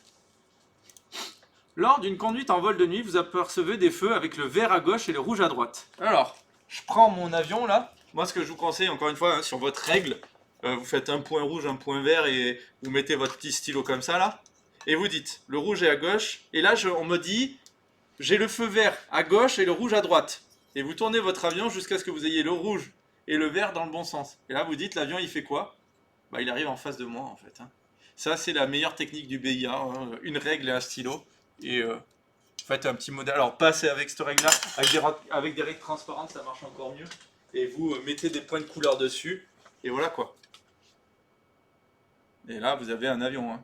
Donc là, pour réfléchir aux différents éléments, c'est vrai que pendant l'épreuve, c'est plus simple qu'avec la main. Bon, vous voyez, vous faites comme vous voulez. Donc, l'avion, il est dans quel sens? Il est en train d'arriver vers ma gueule. Donc là, je vais faire gaffe. Hein. Je ferai un petit virage à droite pour aller l'éviter. Les lumières, ils sont où? Les lumières, elles sont en bout d'aile. Et à gauche, c'est du rouge, comme le communisme. À droite, c'est du vert. Bon. Ok. Sur tous les aérodromes ouverts à la circulation aérienne publique, la CAP, la réglementation impose la présence de quoi? Est-ce qu'on est obligé d'avoir le numéro de la piste en service sur la tour de contrôle? Alors, on peut l'avoir. Est-ce que c'est obligatoire? J'en sais rien. On va pas l'éliminer tout de suite. Une manchère, à votre avis, est-ce que c'est obligatoire? Ouais. Même à l'Hivernon, on a une manchère. Donc ça, oui. Un hangar pour héberger les avions. Est-ce que c'est obligatoire d'avoir un hangar? Non. Non. Est-ce qu'un T indiquant la piste en service, c'est obligatoire? En fait, si j'ai la manchère, c'est chaque pilote qui se fait son avis. Le T, ça existait à l'époque, vous savez, dans l'ère à signaux, quand vraiment on était sur des anciens aérodromes où la radio n'était pas encore très développée et tout ça. Donc en fait, là ici, le numéro de la piste sur la tour de contrôle, c'est une possibilité, mais c'est pas une obligation. Et d'ailleurs, ça se fait de moins en moins. Donc en fait, le seul truc qui est obligatoire, c'est vraiment la manchère. Pour que tout le monde puisse dire, ah, le vent il est dans ce sens-là, donc je vais me poser dans ce sens-là. Ok?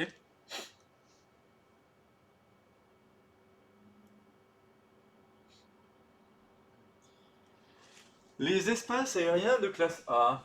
Qu'est-ce qu'on peut dire sur l'espace aérien de classe A? Vous vous souvenez des classes A, B, C, D, E, F, G? Ok. Le début, c'est de l'espace contrôlé, et FG, c'est de l'espace non contrôlé. Ouais, c'est bon. Le A, est-ce qu'on a le droit d'y aller? Non. Non.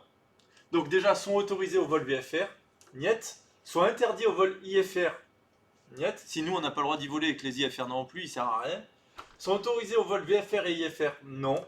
Sont interdits au vol VFR? Oui. La classe A est interdite, c'est la seule classe qui est interdite au VFR. Ok? Alors, la 4.17, honnêtement, j'en savais rien, enfin quasiment rien. La réglementation, si vous voulez, vous pouvez aller voir la réglementation de l'EASA.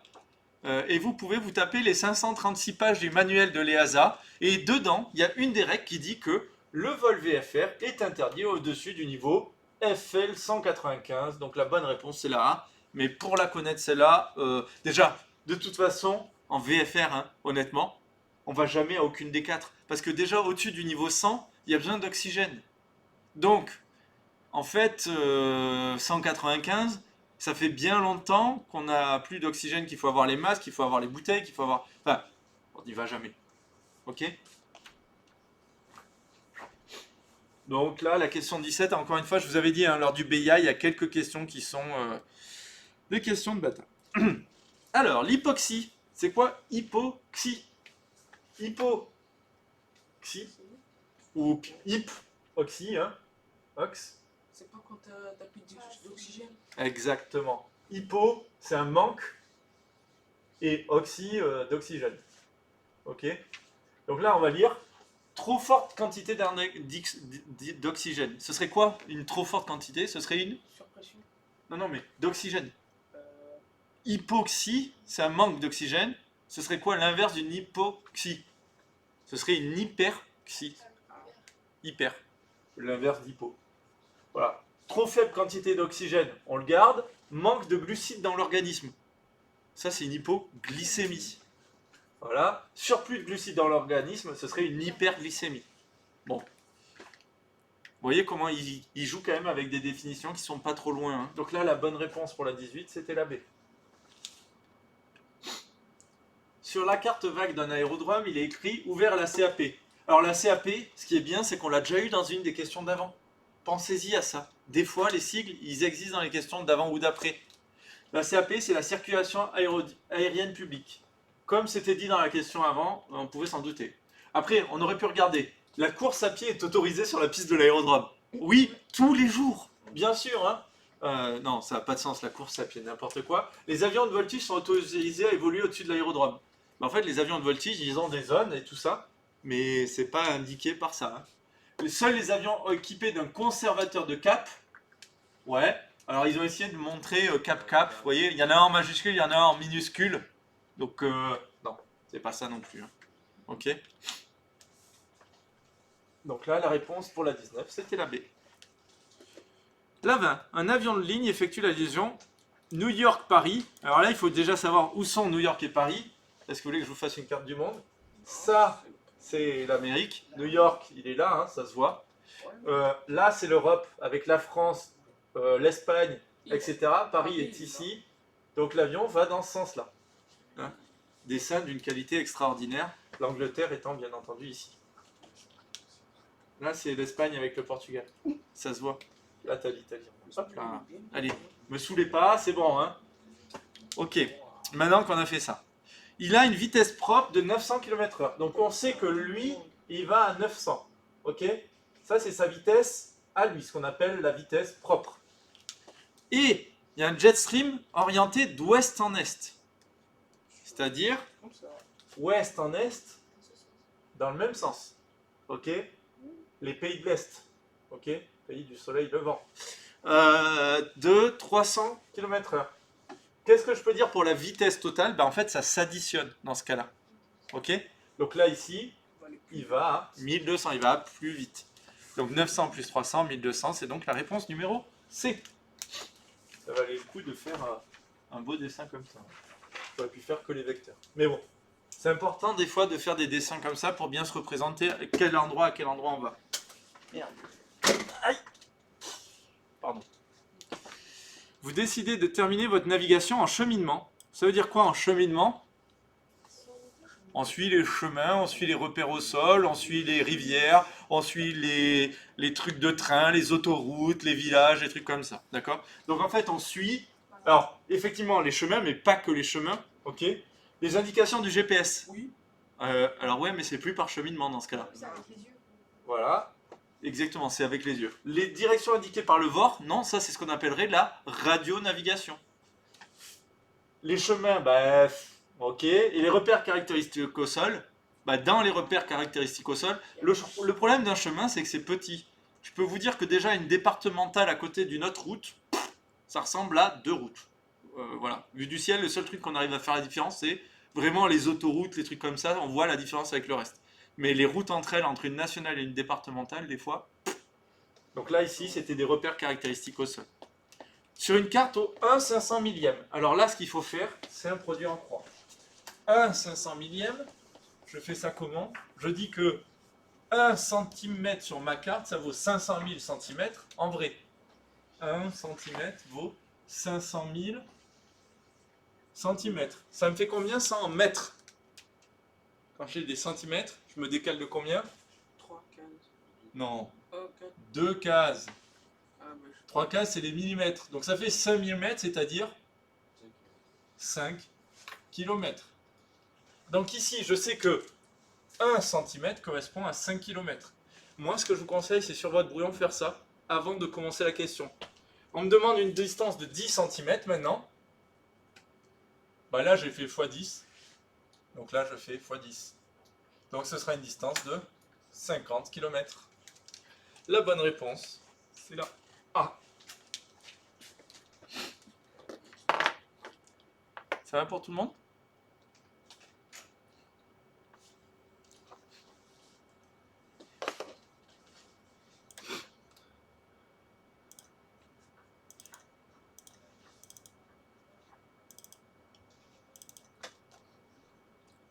Je vous propose qu'on passe à l'English. Yes, of course. Je saute la partie histoire, je vous l'avais dit tout à l'heure, tout simplement parce que j'ai pas grand chose à rajouter dessus. Je suis pas assez fort pour vous donner des bonnes indications. Donc je préfère qu'on fasse en priorité de l'English et l'histoire vous le regardez avec Aero Angel ou les cours de la collègue, s'il faut. Ok? Est-ce que everyone is ready for the English part? Yes. Alors, je vais arrêter de faire mon accent franglais là. Mais English.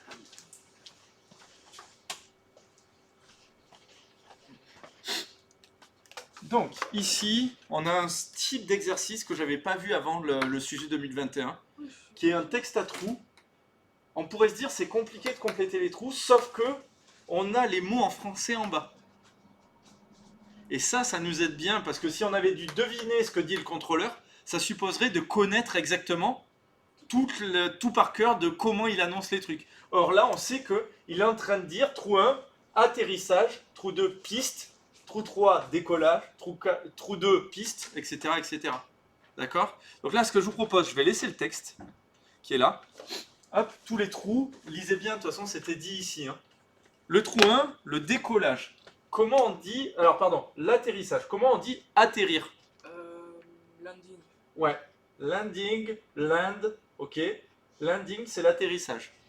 Le décollage. Alors en fait, on va aller traduire tout le reste, mais on se prépare avant même d'aller lire pour voir si dans les bonnes réponses on le trouve. Take off. Ouais, le décollage, c'est take off. Ok. La piste. Taxi. Way. Taxiway. Ouais, alors taxi, alors c'est runway, effectivement. Taxiway, c'est les branches qui permettent d'amener jusqu'à la piste. Ça, c'est le runway. C'est là où l'avion il court pour décoller. Et taxiway, c'est tout ce qui est les branches qui amènent du parking jusqu'à la piste. C'est ça le taxiway. Ok. Qu'est-ce qu'on me dit?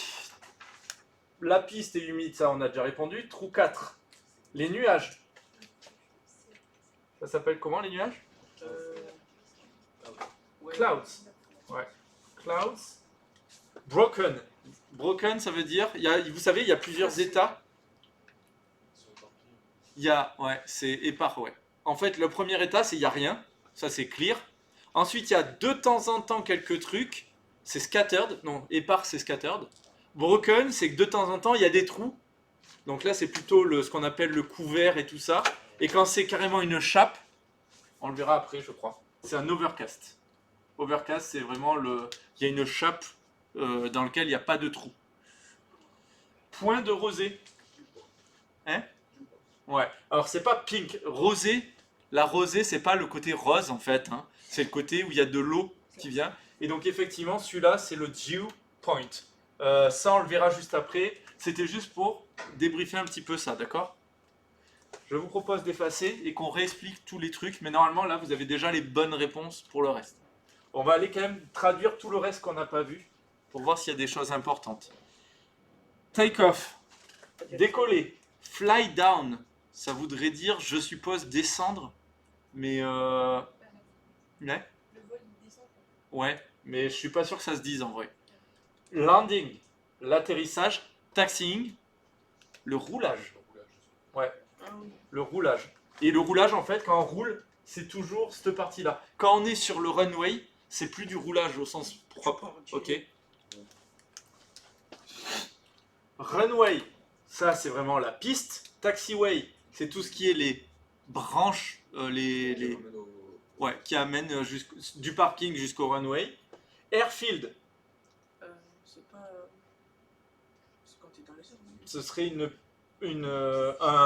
un terrain d'atterrissage. Je pense que airfield, c'est plutôt pour les parachutistes. Vous voyez, les zones où ils peuvent atterrir, des choses comme ça. Mais, je sais pas. Rampe, taxiway, c'est l'ensemble des choses.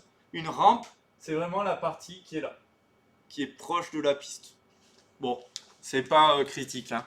En vrai, les questions qu'on va vous demander, c'est vraiment du classique. Fly up, je sais pas, je suis... Ouais, mais climb, c'est monter. Oui. Mais fly up, C'est pas le décollage. ouais, non, c'est take off le décollage. Donc je sais pas ce que c'est fly up. Take off, décoller, take on. Atterrir. Non, take on, ça veut dire I'm gonna. Ouais. C'est quand je vais me battre avec quelqu'un, t'es là, take on me. C'est vas-y, viens quoi. C'est pas du tout du langage aéronautique, take on. Ok? Donc vous pouvez le rayer. Alors, là on va traduire ces mots-là, ça c'est important. Là il y a des mots importants. Je suis perdu. Est-ce que j'avais prévu de vous dire des choses? Oui. Sailing. C'est en feu. Sailing. Quand tu téléphones. Non, toi c'est sail comme ça, le téléphone. Ok? Ceiling, c'est le plafond. Quand on dit, regardez, cavoc. Est-ce que vous vous souvenez de ce cavoc? Non. Ceiling and Ok. Visibility, ceiling and visibility, ok. Ceiling, c'est le plafond. Il n'y a pas de plafond. Ok. Donc ça, c'est le plafond. Gust. Alors ça, c'est important parce que vous pouvez l'avoir même en français dans les métars. Vous vous souvenez, les messages météo? De temps en temps, on va avoir par exemple un vent 130, 11 kT. Et ensuite, on va écrire 25 G. Le G, c'est ce G-là. C'est le G du gust. C'est les rafales.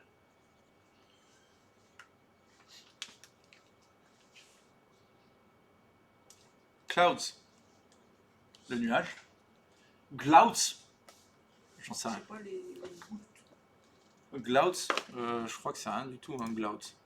Ça me dit rien en tout cas. Clouds. Non, c'est rien du tout. C'est gnoc. Ensuite, alors, c'est bon? Youp, youp, youp. La question numéro 5. Point of pink. Le point du rose. Mais pas de la rosée. Hein. La rosée, c'est lié à l'eau. Donc ça, le pink, on peut l'enlever. Hein. Pink point, le point rose. Peak point of dew. Alors, ce serait pas trop mal, mais c'est vraiment écrit à la française, ça. Le point de quelque chose. Mais en fait, là, c'est dew point. Ok. Les Anglais, vous vous souvenez, ils inversent. Hein. C'est tout. Bon, là, c'est de la subtilité. En vrai, c'est une question un peu subtile. C'est bon? Allez, j'avance. Question 6. Le terme permettant de désigner un vent de travers. Alors, s'il est de travers déjà, il n'est pas de derrière, il est horizontal gust. Ah, ça pourrait être pas mal. Alors, gust, c'est les rafales horizontales. Mais c'est pas un vent de travers de manière générale. D'accord? Qu'est-ce que ça peut être du coup? Ça peut être un vent sur le côté Ou crosswind. ou crosswind, effectivement. Ouais, c'est crosswind. Voilà. Mais effectivement, là, vous voyez, quand même, hein, quelqu'un qui parle un peu anglais, il peut hésiter entre les deux. Mais après, c'est une expression, crosswind. Ok, le vent de travers.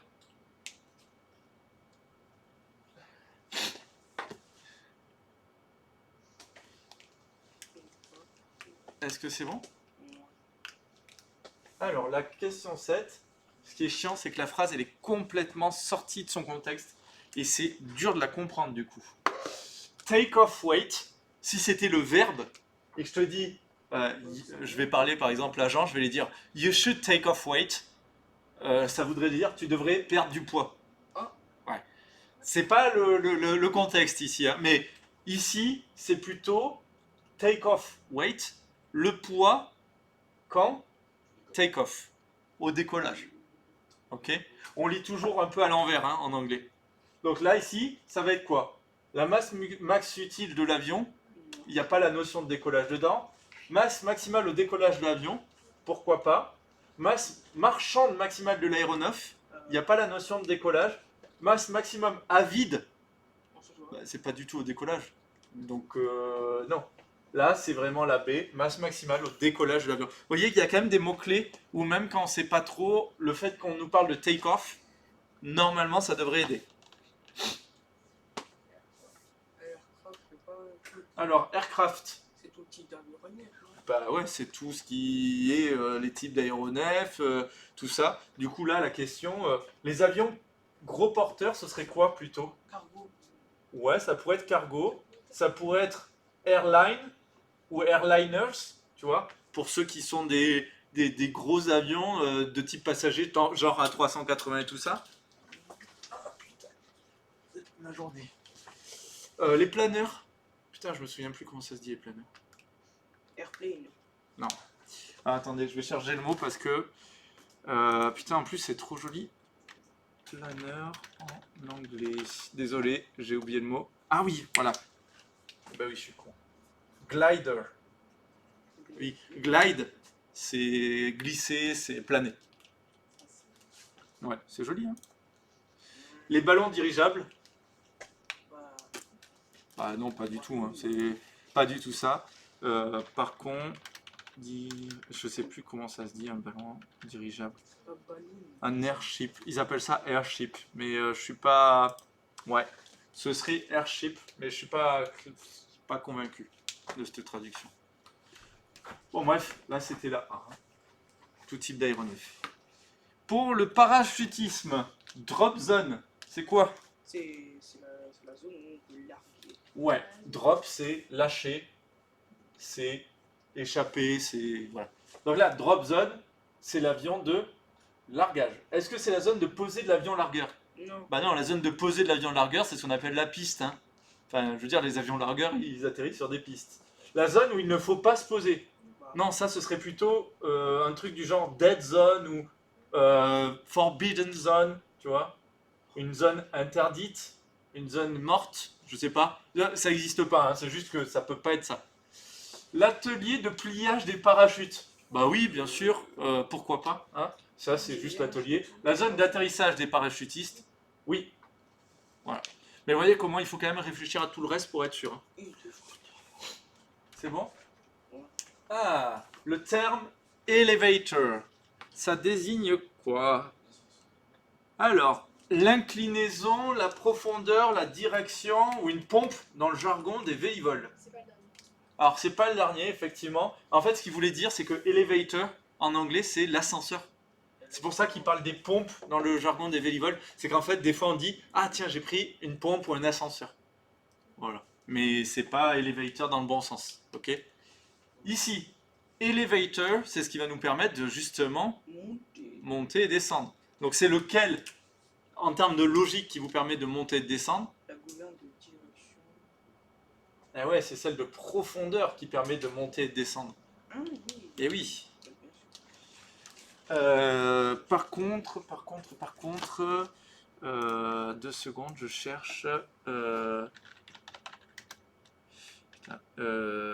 Aileron. Aileron, c'est les ailerons, ça peut être fins aussi.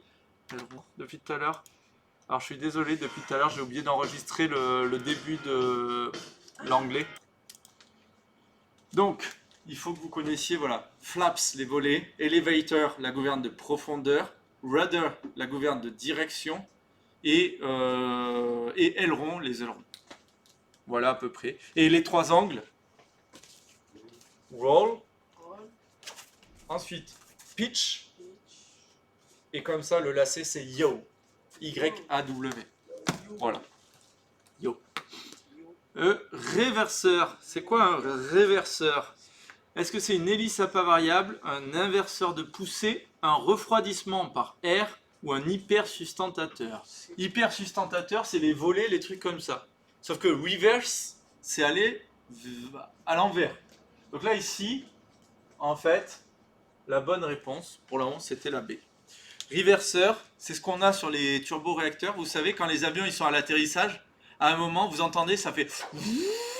Et en fait, ils sont en train d'essayer de pousser l'air dans le sens inverse. Voilà, c'est un inverseur de poussée. Ok?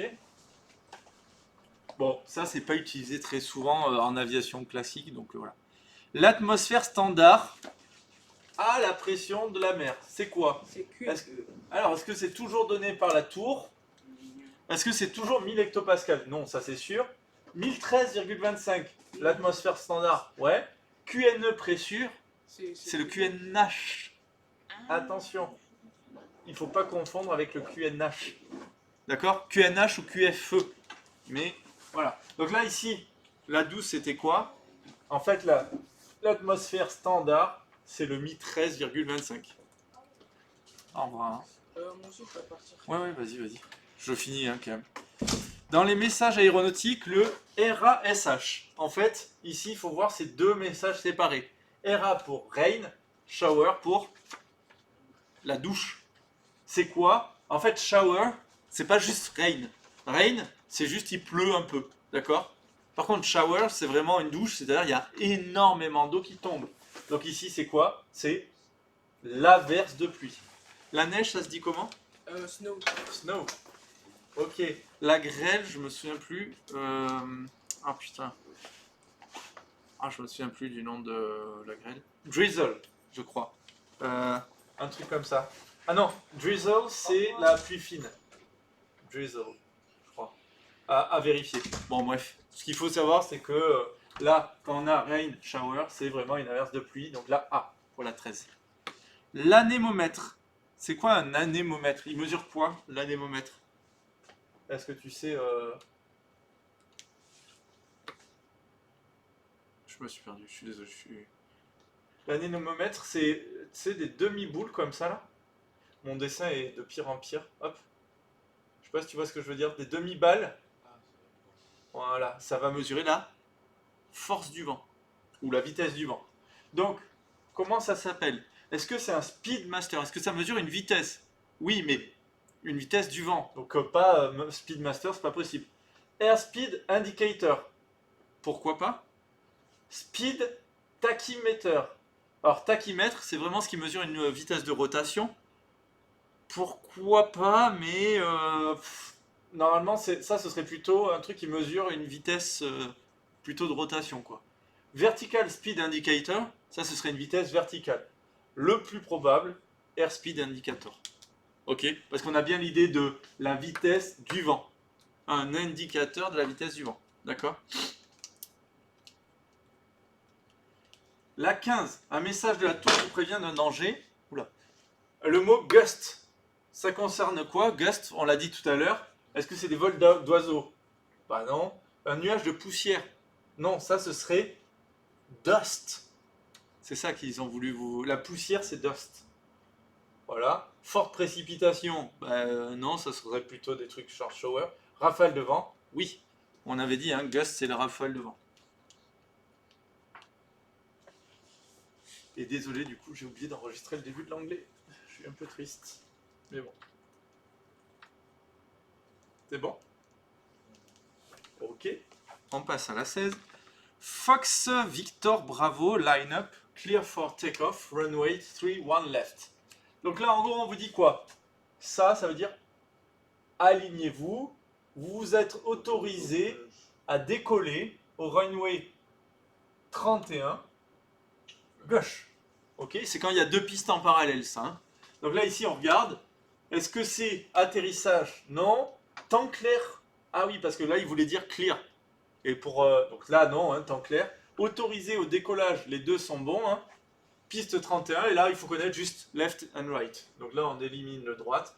Donc là, la 16, c'était la réponse numéro D.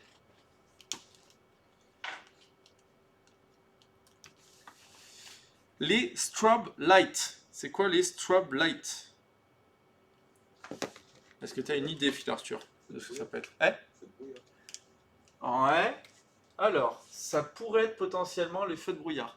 Est-ce que tu te souviens de comment on dit le brouillard en anglais? Le brouillard...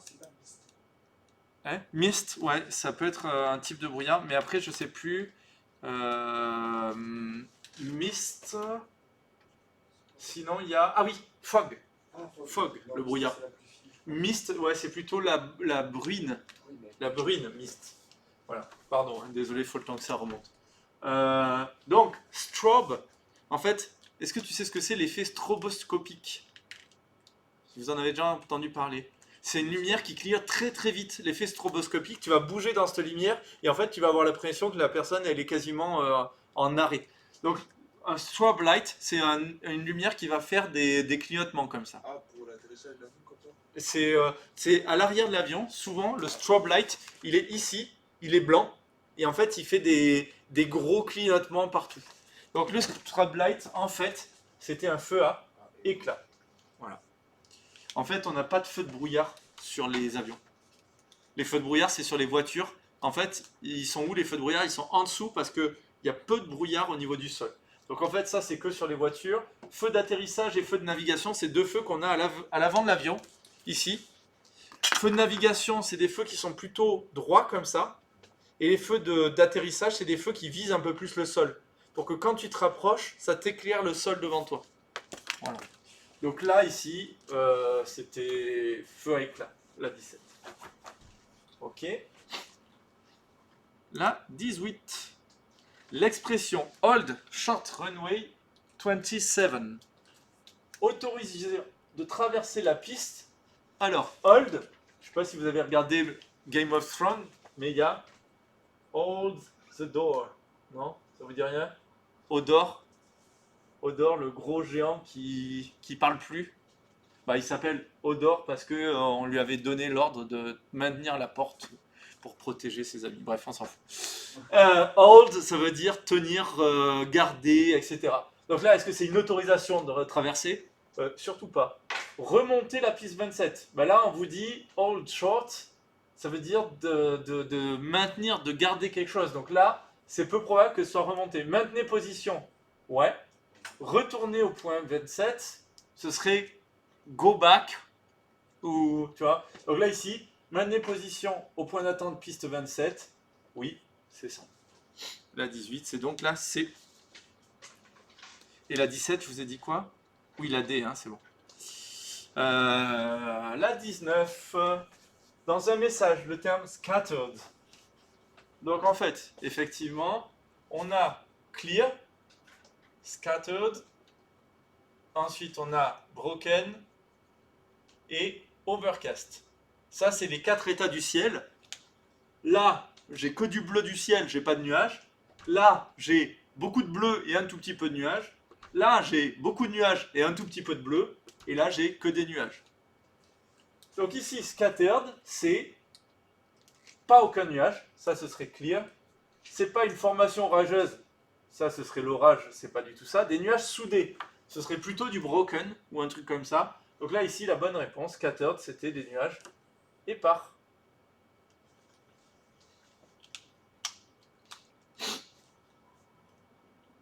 C'est bon?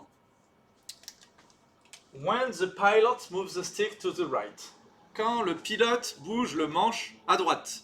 Bouge le manche à droite, mon avion, il va pencher à droite. Il va faire du roll, du roulis.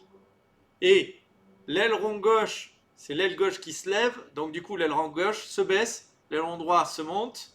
Ok? Donc là, je sais que c'est les ailerons qui bougent. Ouais, mais ils bougent pas les deux dans le même sens. Donc je sais pas si je vais garder ça. Est-ce que elevator, c'est la gouverne de profondeur pour monter et descendre?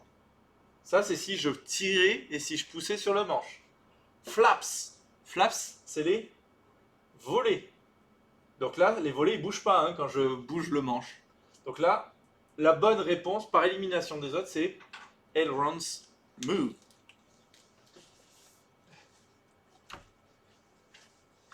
La question suivante concerne des trolls. Ça va être génial. Hein. Alors, le signe VFR, qu'est-ce que ça veut dire? Est-ce que ça veut dire Very Famous Runway? Une piste très célèbre? Non. Visual Flight Rules. Les règles de vol à vue. Ouais, c'est pas mal, hein? Ensuite, Visual Flight Runway. Une piste de vol à vue. Est-ce qu'il y a des pistes de vol à vue? Non, hein. Vertical Flight Radian. Des radians ou un radian de vol vertical. What? Ça, on n'en a jamais parlé, ça n'a pas de sens. Hein. La bonne règle, c'était Visual Flight Rules. C'est quoi l'opposé de VFR? IFR, ça va être Instrument Flight Rules. Ok? Et la 22, elle n'est pas évidente non plus. La manche à air, vous vous souvenez, hein, c'est ce truc qui est comme ça, là, tac, dans lequel l'air, il vient rentrer dedans. Ça s'appelle wind pipe, le tuyau avant. C'est pas si mal. Wind sock, la chaussette avant. La chaussette, il y a un espèce de mou. Hein. Wind handle, la poignée avant. Alors ça, c'est vraiment pourri. Air sock, la chaussette à air. C'est pas trop mal. Là, déjà, on voit. Alors, mes BTS à l'époque, ils étaient spécialistes. Ils prenaient les réponses les plus probables.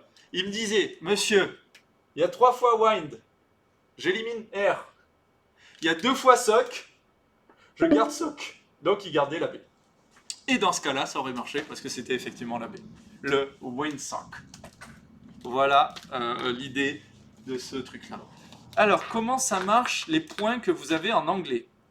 Alors, les points que vous avez en anglais, imaginons, là, sur 22, vous avez eu 13 sur 22. D'accord? 13 sur 22, ça vous donne 3 points bonus pour le BIA.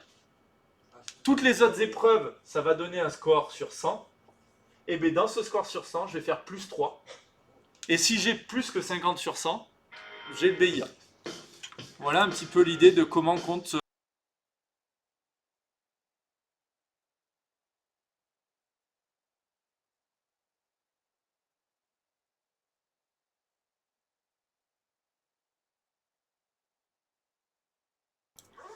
Alors effectivement, 3 points sur 100, ça paraît pas beaucoup. Mais bon, c'est toujours 3 points gratuits. Et si par exemple vous êtes un peu juste en histoire, bah, ça veut dire qu'en histoire, si vous avez 7 sur 20, ou 7 sur 22, les 3 points, ils viennent quand même bien rebooster un des disciplines que vous avez aimé le moins, quoi, on va dire. Donc, sachant que si vous avez, par exemple, 8 sur 20, là, en anglais, ça vous fait pas de points enlevés. Donc, au pire, vous essayez et ça vous fait pas de points, c'est pas très grave. Ok? Ça va pour tout le monde? Bon, mais je vous remercie d'avoir suivi jusqu'au bout. Et puis, on se retrouvera à la rentrée pour de nouvelles aventures. Voilà.